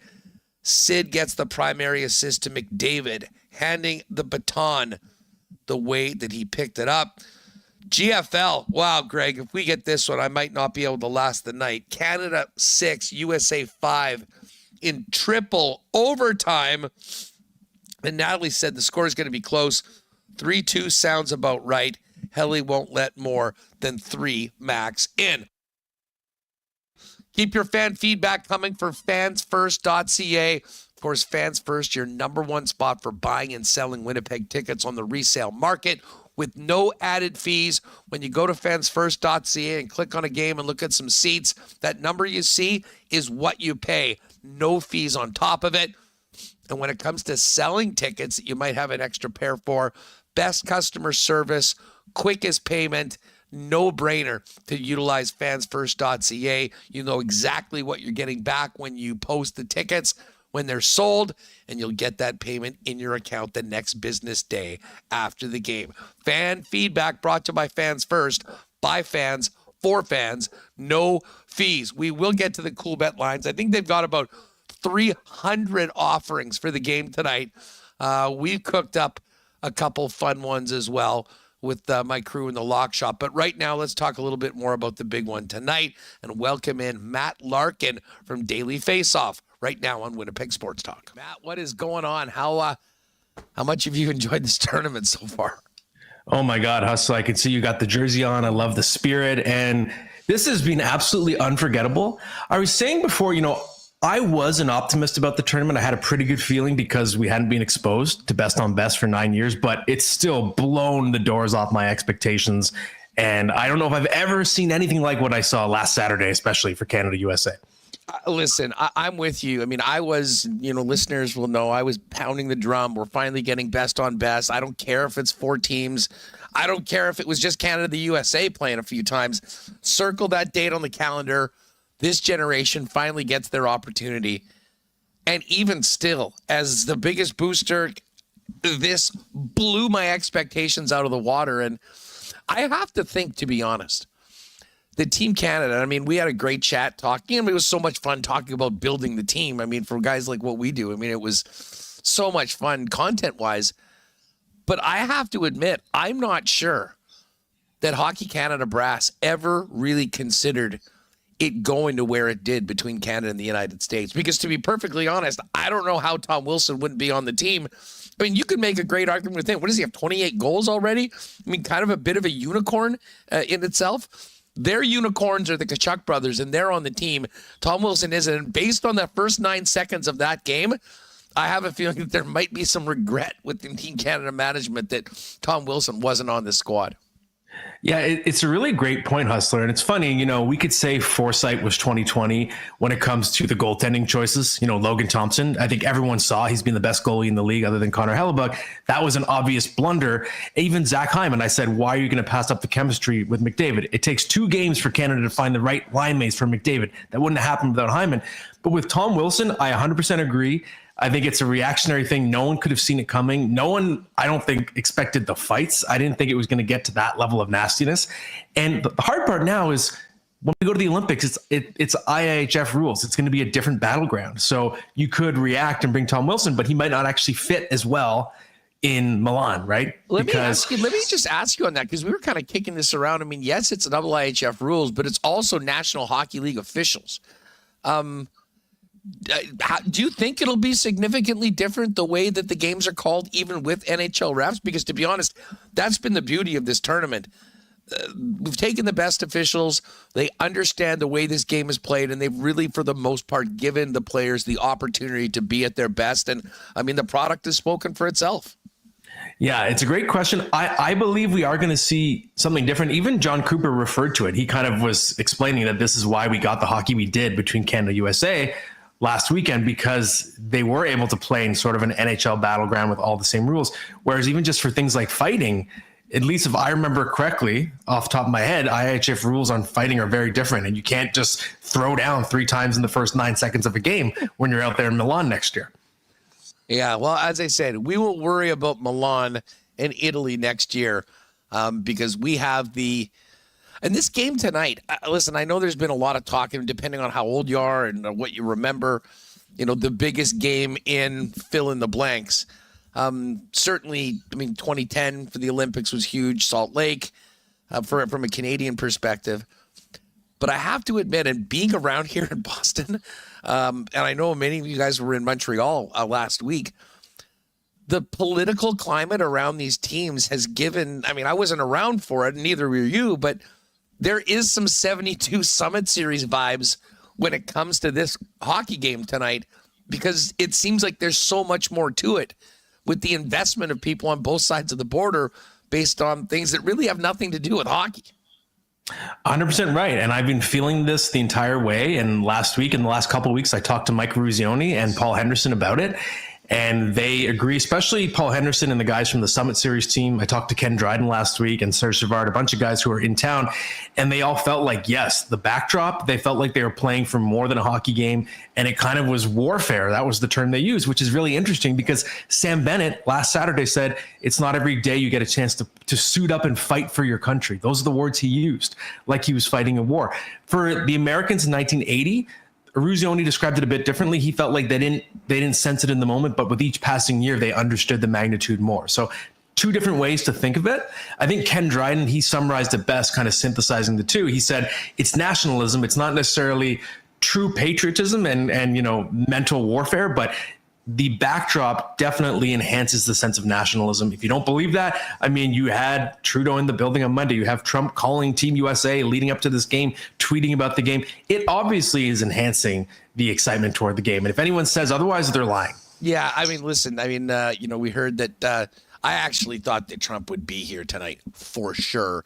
Apparently, he's going to be watching the game with the governors, and as he continues to use social media to emasculate Justin Trudeau, said he's also, Governor Trudeau is welcome to come in. I mean, just pouring it in. That being said, I sure hope that Trump is like, oh, we don't care about hockey anymore tomorrow because Canada got the win last night. I have a feeling he'll be singing a very different tune if things don't go their way tonight. Oh, of course. Or he'd be claiming that the game was rigged, of course, and calling for people to storm TD Garden to get a recount. Yeah, of course. Matt, overall, who's stood out for you for Canada? And I mean, maybe let's speak to the start of the tournament and how it's progressed going into tonight, because You got to mention, for instance, with Connor McDavid, we have seen a progression of John Cooper really getting a feel for his team where we arrived tonight, as well as you can speak to the reinsertion, apparently, of Seth Jarvis into the lineup. Yeah, for sure. In terms of who stood out, I mean, obviously, it's no fun to just say the superstars, but Sidney Crosby has been a revelation in this tournament, knowing he came in not 100%. The play he made on that insurance goal, pretty spectacular as far as empty netters get. The physical play he made at center ice, just sacrificing a body we know is injured. He's leading the tournament in scoring. Pretty amazing. But that's an obvious answer. I feel like Braden Point is someone who's really stood out to me, and the fact that he's been able to click with McDavid, I think, is really crucial. We saw those top two lines finally figured out. They got all 5 goals against Finland. If you're looking at the bottom of the lineup, well, I mean, I don't think they've found anything that's really worked with the bottom 6. So Jarvis coming in, I think he's a little bit better defensively than Travis Konechny, so I think it makes sense. But I'm still looking for more of a spark, especially from Brad Marchand. I've been saying this all tournament. He's been fantastic on the mic, but where is the Brad Marchand we know on the ice? This is someone who can turn the tide by getting under the American skin, drawing penalties. We have not seen that. So overall, I'd say the Canadian forwards have not met my expectations. If we're looking at the decor and who's been a surprise for me, I thought Travis Sanheim looked really competent for someone people expected to be a bit nervous when he came in. I think he's really surprised me and looked extremely steady back there. You know, I mean, just speaking of surprises, the guy wasn't even on the team or supposed to play, but I got to give Harley a ton of credit for what he did. Not even be able to skate with the team before and going and playing almost 20 minutes of pretty solid hockey in that environment on Saturday night. Oh, 100%. And if you're a fan of the under the hood numbers, they're even better. Like Thomas Harley was basically the best defenseman on the ice for Canada. And he's still going to get something out of this. I think absolutely next year when they're looking at picks for Milan, Thomas Harley absolutely upped his stock, even though it was just one game. No, I know we had some fun. You ended up being right, although I don't think it should have been that way, that Mark Scheifele didn't make the team. But we're all thankful that Josh Morrissey is on that team. How about his performance, especially in the absence of Cale Makar when he was out earlier in the tournament? Well, I'm glad you bring it up, Hustler, because I noticed, people have been singing the praises of Devon Toews and how underrated he is as the compliment to Cale Makar. But in the game that Makar missed, I thought Toews looked really lost out there, and he did not look like himself. He looked like he was untethered and didn't play with as much confidence. And even though Canada lost the game, I thought that Josh Morrissey was really steady in that game.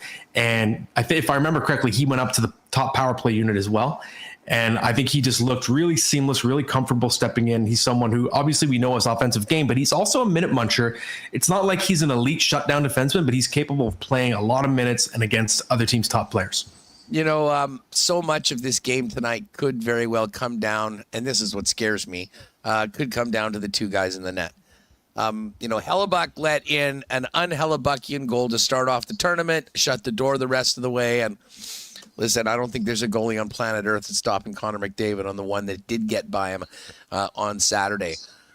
For Canada, it's Jordan Binnington, who I was saying to Dustin Nielsen when we were doing our show yesterday, I mean, any scenario is possible when it comes to Binnington. I mean, you could see a 40-save shutout. You could also see him get yanked in the first period if things don't go their way. How do you see this goaltending matchup? And knowing that it is simply one game. I mean, we're not talking about a big sample size. We're talking about 60 minutes for a gold medal. It's going to be so important. If we start with Hellebuyck, I think that Canada has to generate so much more in front of him. They had 26 shots in the game against the U.S. U.S. had 22. 22 shots is enough against Jordan Binnington because he might let in 3 and have one of his weird spastic games. With Hellebuyck, you got to up your odds of scoring by putting more pucks on net. I think you got to get your shot total tonight to 35, maybe even 40 to give yourself a better chance. And you've got to get more traffic in front of him. He's stopping everything he can see. So you got to throw some stuff that he cannot see at him. That's absolutely crucial. And with Jordan Binnington, glass half full is, hey, he won a Game 7 on the road in the Stanley Cup final in this building, TD Garden. That's one way to look at it. The other way to look at it is he's, to me, the most emotional goalie in the NHL, probably taking the torch from Tuukka Rask. And if the USA gets a couple goals in the first 10 minutes, I think that's a meltdown waiting to happen. Then we got Jordan Binnington smashing his stick on the net, on the crossbar, and kind of spazzing out. And it's going to be hard for Canada to play from behind against Hellebuyck. So I really think it's a cliche. I got to survive the first 10 minutes, but just because of Binnington's personality, it's particularly important. I would also offer, based on what we've just said, that Canada having a strong start to the game like they did against the Finns is absolutely imperative, because to your point, the last thing that the Canadians want to be doing is digging themselves out of the big hole. We saw the way Mike Sullivan completely changed the way the Americans were playing once they had the lead in that third period, and to their credit, they did a really good job of shutting down the star-studded Canadian team. And Connor Hellebuyck didn't really need to do anything spectacular, just be his old, quote, big and boring self and move on with another win. That's right. And it's funny, you know, I've said this to anyone who would listen, because I had, you know, it's hard not to have opinions on this game, but it was, yes, so exciting what Canada did answering the bell in that opening against the USA game. The Canadian players were really proud of it after the game. Fair enough. But what we cannot lose sight of is the fact that they were playing into a trap laid by the Americans. It was the Kachucks and JT Miller's idea, planned in a group chat. They're the bigger, stronger team. They turned it into a mud fight. Canada's got more skill, I think, in the top end of the lineup if you shorten your bench. And they need to make it more, I think, of a high-flying game. They need to have a bit more structure and not get caught up in the emotion too much. If anything, you want to turn that against the Americans. They're going to be fired up. You have to hope that they go too far. They're a little bit undisciplined. That's why I think Brad Marchand is a really important player for Canada tonight. You've got to get under the American skin, draw some penalties, because you got to dictate it this time. You got to get the Americans playing your game.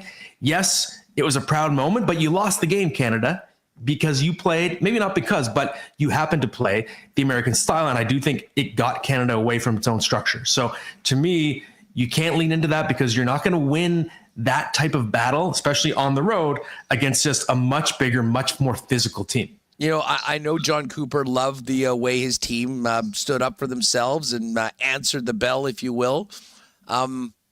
How do you see the game starting off tonight? Like, I would be shocked if there was anything similar early on. Like, to me, that sort of happened. But how do you think this game will be different? And I mean, specifically from a Canadian perspective, what will John Cooper be hoping to see from his team right out of the gate? It's so funny. I've been thinking about it all day, and I don't know. I don't know what to expect, because maybe there won't be as much premeditated action this time. But I think that TD Garden, even if, okay, Canada, no one's going to top the Montreal crowd, Bell Center, craziest crowd I've ever seen. But in retaliation to the reception the American anthem got, I think Boston sports fans are still pretty respected. I think TD Garden is going to be rocking tonight. They're going to feel like they need to respond and step up to support their players. So the atmosphere is going to be crazy as well. And I do think the adrenaline might get the better of their players, and I could see some violence happening again off the opening face-off. It wouldn't surprise me. I think the Kachucks will be running around. And again, this time, if you're Canada, I think you have to be really careful and try not to get baited into it. Turn the other cheek and get to that power play. You know, you mentioned Sidney Crosby, who's been the leader and in some ways the conscience of this team. I mean, it was, I mean, you brought it up. You know, as things got really sketchy there in the third period with the Finns were scoring 3 goals, it was Sid who came out, made the hit, got the puck, put the dagger in with the empty netter. But going into that game, and I said it in a video that we did beforehand, this was a game about the top 2 players on Canada exerting themselves. Connor McDavid, Nathan McKinnon, they did exactly that early in the first period. And I mean, if they could duplicate anything like that, have those guys come out like they've been shot out of a cannon, that to me is the best path to victory for the Canadians. I couldn't agree more. And I was looking at the ice time in the game against the Finns. Those top 6 forwards, they were the leaders, but I think the discrepancy has to be even stronger tonight, because that is the biggest advantage you have if you're Canada. You have arguably the 2 best players in the world and the best player of the last 25 years. We did a quarter-century team on Daily Faceoff, and I was saying this week, 7 of the top 25 players of the last 25 years play on Canada's top 2 lines right now. That is your advantage against the Americans, especially if Austin Matthews is not 100%. You must exert that advantage. Give those superstars as much ice time as you can and hope they can take over this game and dominate. Matt Larkin's with us from Daily Faceoff. Matt, regardless of what happens in this game tonight and who comes out on top holding that nice trophy and getting gold medals, this has been a huge win for the NHL. What do you think the legacy moving forward of this event will be for the league, for all-star games, and for future World Cups that's already been announced? I think the legacy is a cold bucket of water to the face saying, yeah, remember this? Remember how awesome this was? Let's not do this for 9 years ever again. Obviously, in 2022, it was the Omicron variant of COVID, but there was no excuse in 2018 for it not happening. And I just think it's a reminder now the NHL must do everything in its power. Nothing grows the game like these big international tournaments. Even if you look at the generation of Americans that have come up, the start of the US NTDP, the National Team Development Program, started in 96. A lot of American kids coming up in that generation, the World Cup 96 was what kind of turned them onto the game because they saw the Americans could compete with the Canadians, right? So you could argue that an American win for that reason is bigger for growing the game. Either way, it's been fantastic. And I just think it's a reminder that nothing is bigger, nothing brings in more eyeballs, more business long-term than best on best hockey. It's been so much fun being here in Boston all week, getting here late at Sunday night, Monday morning. I mean, Fox News had Bill Guerin on. They were talking about the game for 20 minutes. ESPN, the sports stations have probably talked more about hockey than they will at any point this year. And, Gary Bettman and Marty Walsh, and frankly, all the players, because they're invested in this too, are smiling about it. But for the game, I'm not sure that we'll have a spectacle like this in a long time, certainly outside of maybe the Olympics. What do you think the TV number is going to be in Canada tonight? Well, okay, so we had 10 million total in North America, right? I think Canada was in the fours. Or 5-7. 4-4 in the States, 5-7 in Canada, I believe. Yeah. So I'm guessing we're going to get 20 million in North America. And I think Canada, I think that could be half Canada. I think you get a third of the country or a quarter of the country watching it, maybe more. I don't know. Maybe is 20 a low end estimation considering 10 watched a round robin game? Maybe it's 25 million in North America. It's going to be like an NFL playoff game level audience, I think. Yeah, it is. Listen, I'm cannot wait to get down to that rink tonight and see the puck get dropped and talk about it as well. Going forward and wrapping the tournament up tomorrow. Matt, listen. We'll definitely have to do something after this about the quarter century team because those are some really fun conversations as well. But tonight, it's all about Canada and the United States here in Boston at the Four Nations. Thanks so much for doing this, and we'll catch up soon. Enjoy the game tonight. It's a pleasure. So much fun. Canada 3, USA 1 on an empty netter. That's the prediction. Love it. Lock it in. All right, good stuff with Matt Larkin. WST fan favorite, Matt Larkin. Hey, Matt's a great guy. Doesn't always have a great take on certain Jet defensemen. He unfortunately was right about Scheifele. I think we all agree that was an egregious omission by Team Canada. But Josh has looked great so far in this tournament, and he'll play a big role tonight. Let's get Remis back in here. Remis, the chat's been popping today, hasn't it been? I think the Four Nations Finals brought a number of people that maybe are new to the channel, so welcome to them. Hit that subscribe button.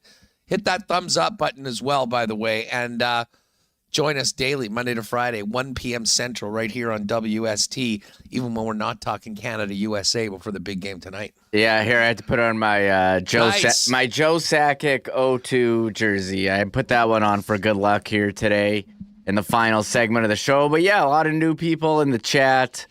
People are fine. It's got that playoff feel. I remember we used to have a lot of Avs fans here round one. Most people pretty respectful. Maybe a couple eliminations here. But for the most part, it's been fun. Some friendly banter back and forth. Everyone's looking forward to the game tonight. I cannot wait. And listen, I have been hot when it comes to some of our bets when I have been out of town. We had the incredible heater in Costa Rica from the pool. Dusty has now done the first and only ever edition of Boston Bubble Bath Bets. Check out the Coolbet socials for that. And by the way, if you haven't already, follow at Coolbet Canada, Instagram and X. Right after the show, we're going to be heading down. We're going to be hooking up with a bunch of Canadian fans. And we are going to have a ton of content tonight. Jake Bowen-Moss, who does all the social media, is with us. Probably some good reaction videos of us watching Canada tonight. So if you want to join us for the ride at TD Garden, that is going to be where you'll find it. There was some funny stuff last night, actually, from our travels. We hit Cheers, Remis, for the first time. The world-famous Cheers bar Ended up closing it down. Got a chance to spend a little time at the Wood at the Inspiration for Cheers, which was fun. And I did do a food review of the famous lobster roll. And I got a great greeting as well when I came in. The entire crew gave me what would be close to the Norm entrance, albeit. I was quite surprised, but I enjoyed it. Our Finnish friends were there. All the Canadians were there. We met some nice couple girls from Virginia Beach and Columbus. Big hockey fan from Seabus. Had a bunch of questions about Patrick Laine and all excited. But anyways, lots of fun content coming up there. Yes, there is the... Have you ever had a lobster roll, Reem? I had one at Peggy's Cove. I had one in Nova Scotia. That was the only time that I have. Oh, and I had one at the Grey Cup in Hamilton at the Atlantic Schooners. Oh, the Schooners, yes. But I did have the real one in Halifax, yeah. Yeah, so the New England one is the kind of the traditional one with the mayo in it. The main one is served hot, just with the lobster meat and butter on it, and it was phenomenal, incredibly rich. And Dusty, of course, who has the palate of a 6-year-old, did try it, didn't finish it, and famously said, well, it wasn't bad. I probably would have preferred if it was a hot dog instead of lobster. So anyways, I'm sure his favorite is chicken tenders. I know we've got those in the suite tonight, so chicken tender review from the chicken tender specialist tonight as well. But listen, let's get over. A huge thanks again to Coolbet for, we'd planned this for a long time, coming out to the Four Nations. I was so excited to be a part of it, and the tournament, the trip has completely over-delivered. And Dusty's going to be heading back early tomorrow morning because it's his little girl's birthday. But I am going to stay the extra day, so we've got a full show tomorrow. Jake and I will do the lock shop, and then, of course, I will join Michael Remis to wrap the tournament and break down everything that happened tonight in the big gold medal game. And then Kenny Weeb's going to join us tomorrow. Looking forward for Weber's take on the tournament, as well as back to business for the Winnipeg Jets, as they'll be traveling tomorrow to St. Louis, getting ready to resume their season. We should have a little bit more details as to whether any of the Jets that have been participating in the Four Nations will be with the team in St. Louis, will be playing, or potentially just coming back to Winnipeg, getting a couple days rest and getting ready to take on the San Jose Sharks.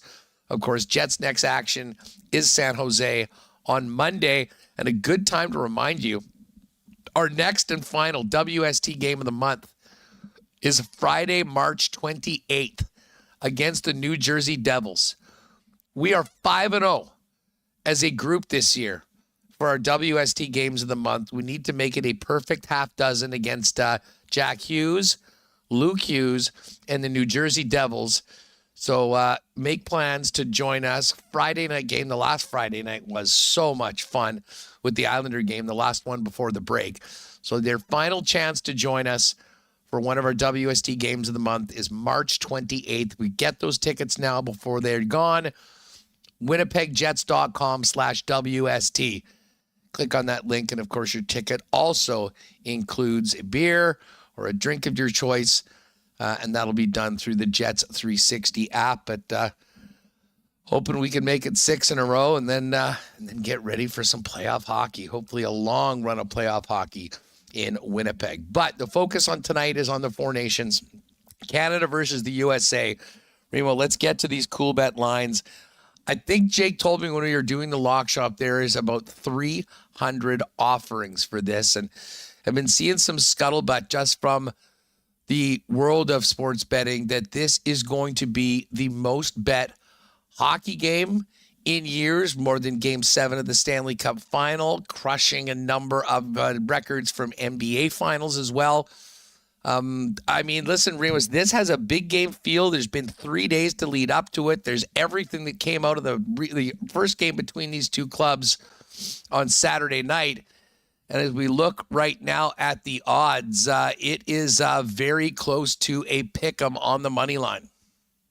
Yeah, very tight as we thought it was going to be, and so many different offerings, as you mentioned, Huss. So I'm sure we're all here on Canada. I'll give a shout out to you for taking Canada to win the tournament before the game against Finland. I wonder, like, what's the bet on the game to go to overtime? Because overtime, Huss, 5-on-5. It's not 3-on-3 anymore. So yeah, Stanley well Cup done. style playoff OT. And hey, I'm down for free hockey being at the game tonight. Although I just don't know whether the ticker is going to be able to handle it. The stress levels will be just incredible if it does go to overtime. Man, the specials here. You can bet on an empty net goal. Yes, plus 220. That's a fun bet. I don't think I've ever seen that. We got saves here for Bennington and Hellebuyck. I mean, Hellebuyck over 27.5 if you think they're going to try to get a lot of shots on him. That's certainly interesting. Oh, I like that. I like that. Over 20. That was saves? So 27.5 saves or shots on goal? Saves. Okay. You know what? That might be a great way. We can back our guy, Helly. Yeah. And still have them hopefully lose and win a bet on that. I tell you what, I love, there's two things. One that I put together, it's in the exclusives. And, you know, much like my thoughts on Monday's game against Finland, Canada was going to be leaning on the alphas. 97, Connor McDavid. 29, Nathan McKinnon. Both of those guys had massive starts. I think they'll be everywhere tonight coming out of the gate. We're taking either a McDavid goal or a McKinnon goal in the first period and Canada to win. Nice little boost on that one, up to plus 600. And the other guy that I'm going to put a little sprinkle on, Remis, is Braden Point to score tonight. He was dangerous in the Finland game. He's playing with Connor McDavid. He, I believe, is the fourth lowest odds, but plus 280. And if you go through the goal score and even point scores, the numbers seem like really inflated. And I think that speaks to the 5.5 total, which is minus 132 to the under. I think people think that this is going to be a very tight, very close game where every goal is going to be massive because there won't be a ton of them, especially because of who is in net for the United States in our guy Connor Hellebuyck. Yeah, I think goal is going to be very hard to come by in this one. You'd be better, doing fantasy, I guess. Take the goalies, but who's it going to be? Who's going to be the scorers? I think McDavid, McKinnon are probably your best bets. But are you going to have someone unsung hero, stand out? Well, Brandon Hagel get on the board. How about Brad Marchand in Boston? They need something big from that line. What's Marchand to score? He's way down there. I mean, they did get more minutes in the last game. I'm curious how they're going to do it. I mean, Seth Jarvis is plus 600. He's getting in. Marchand plus 640. Hagel plus 640. Sam Bennett plus 750. Morrissey plus 820. Let's see. Man, going down the list. Imagine Josh scoring the winner. Oh. On Helly, one of those just ropes that he sometimes fires when he comes in from the point. Man, his slap shot has been a cannon this year, several times finding the back of the net. And I think he had a couple nice shots the other games. So certainly, he's certainly a threat. He's not getting power play one time with Makar back, but we know he can certainly bomb it. Yeah, I don't know that there's going to be many power plays at all anyways tonight. I think the refs are going to let them play. I think to actually get a 2-minute penalty, it's going to have to be an egregious penalty on an obvious scoring chance or just a play that, the refs have no choice but to call. But again, if you want to get a little sprinkle in on this game, get on over to Coolbet.com. If you haven't played there before, use the promo code WST for a 100% bonus up to $200 on your first deposit. And as I said, there's about 300 markets for the game. So you want to do goals, you want to do points, you want to do a bet builder with a bunch of things. There's Connor Hellebuyck saves. But at the end of it, Remis, it's all about the money line. Who wins this game? And I'm looking, this is the best number I've ever seen. Am I looking at that right? Minus 107 for Canada, minus 101 for the U.S.? That is correct. Interesting. So, I mean, taking one of the lowest, usually you'll see it'll be minus 109, minus 110 on both sides. We had it down to minus 108 yesterday, and now on game day, the best numbers around, regardless of which side you're looking at, for Canada and the U.S. And yes, I am pretty fired up. I made the 3 bets before game number 3 against Finland. McKinnon to score, that happened. McDavid 2 points, that happened. And of course, the other one, as you mentioned, if you believe in Canada, get in on it now. Plus 185, which was the longest number at any point since this tournament was put on the board. And right now, if you got in on that, it's plus 185 for Canada to win the entire tournament if they win tonight. But right now, minus 107 straight up on the game. And yes, you can go on the 3-way. And I believe, if I remember correctly, Remis, I think it's plus 340 to be a 60-minute draw, which would mean we're going to 5-on-5 20-minute overtime. Is that what it is? 324, I guess, is a tie. Plus 324 come down. So yeah, if you think overtime is coming, you can hit that as well. But take some time to jump in there. And again, the exclusives, if you like my exclusive, McDavid or McKinnon, a first period goal and Canada win. That one is 6-1. Any big predictions from you, Remis, for tonight's game? Yeah, I think Canada's going to win, and it's going to be on the backs of their star players, McKinnon and McDavid, Cale Makar being back.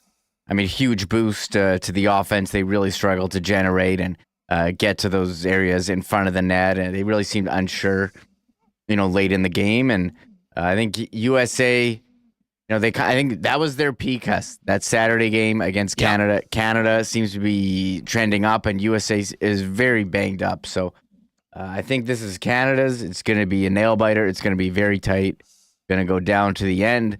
It's going to be tough for Connor Hellebuyck, I'm sure, to come back into Canada, or I guess after losing. But I'm sure he's going to have a great game and hit the over on saves, and it's not going to be his fault. But it is. Having said all that, it is very tough to trust Jordan Binnington, but he's been having said that, I'm like, well, Jordan Binnington is Canada's goalie, and I don't know if the confidence level in him is very high. Yeah, are we insane to be backing a Binnington-led team against a Hellebuyck team? That's what makes this unique. Things that you would never normally do. Cheer for Brad Marchand, for instance, and back Jordan Binnington tonight. But to me, this is a bet on the team. This is a bet on the leaders of Team Canada, led by Sidney Crosby, the captain, Nate Dogg, McDavid.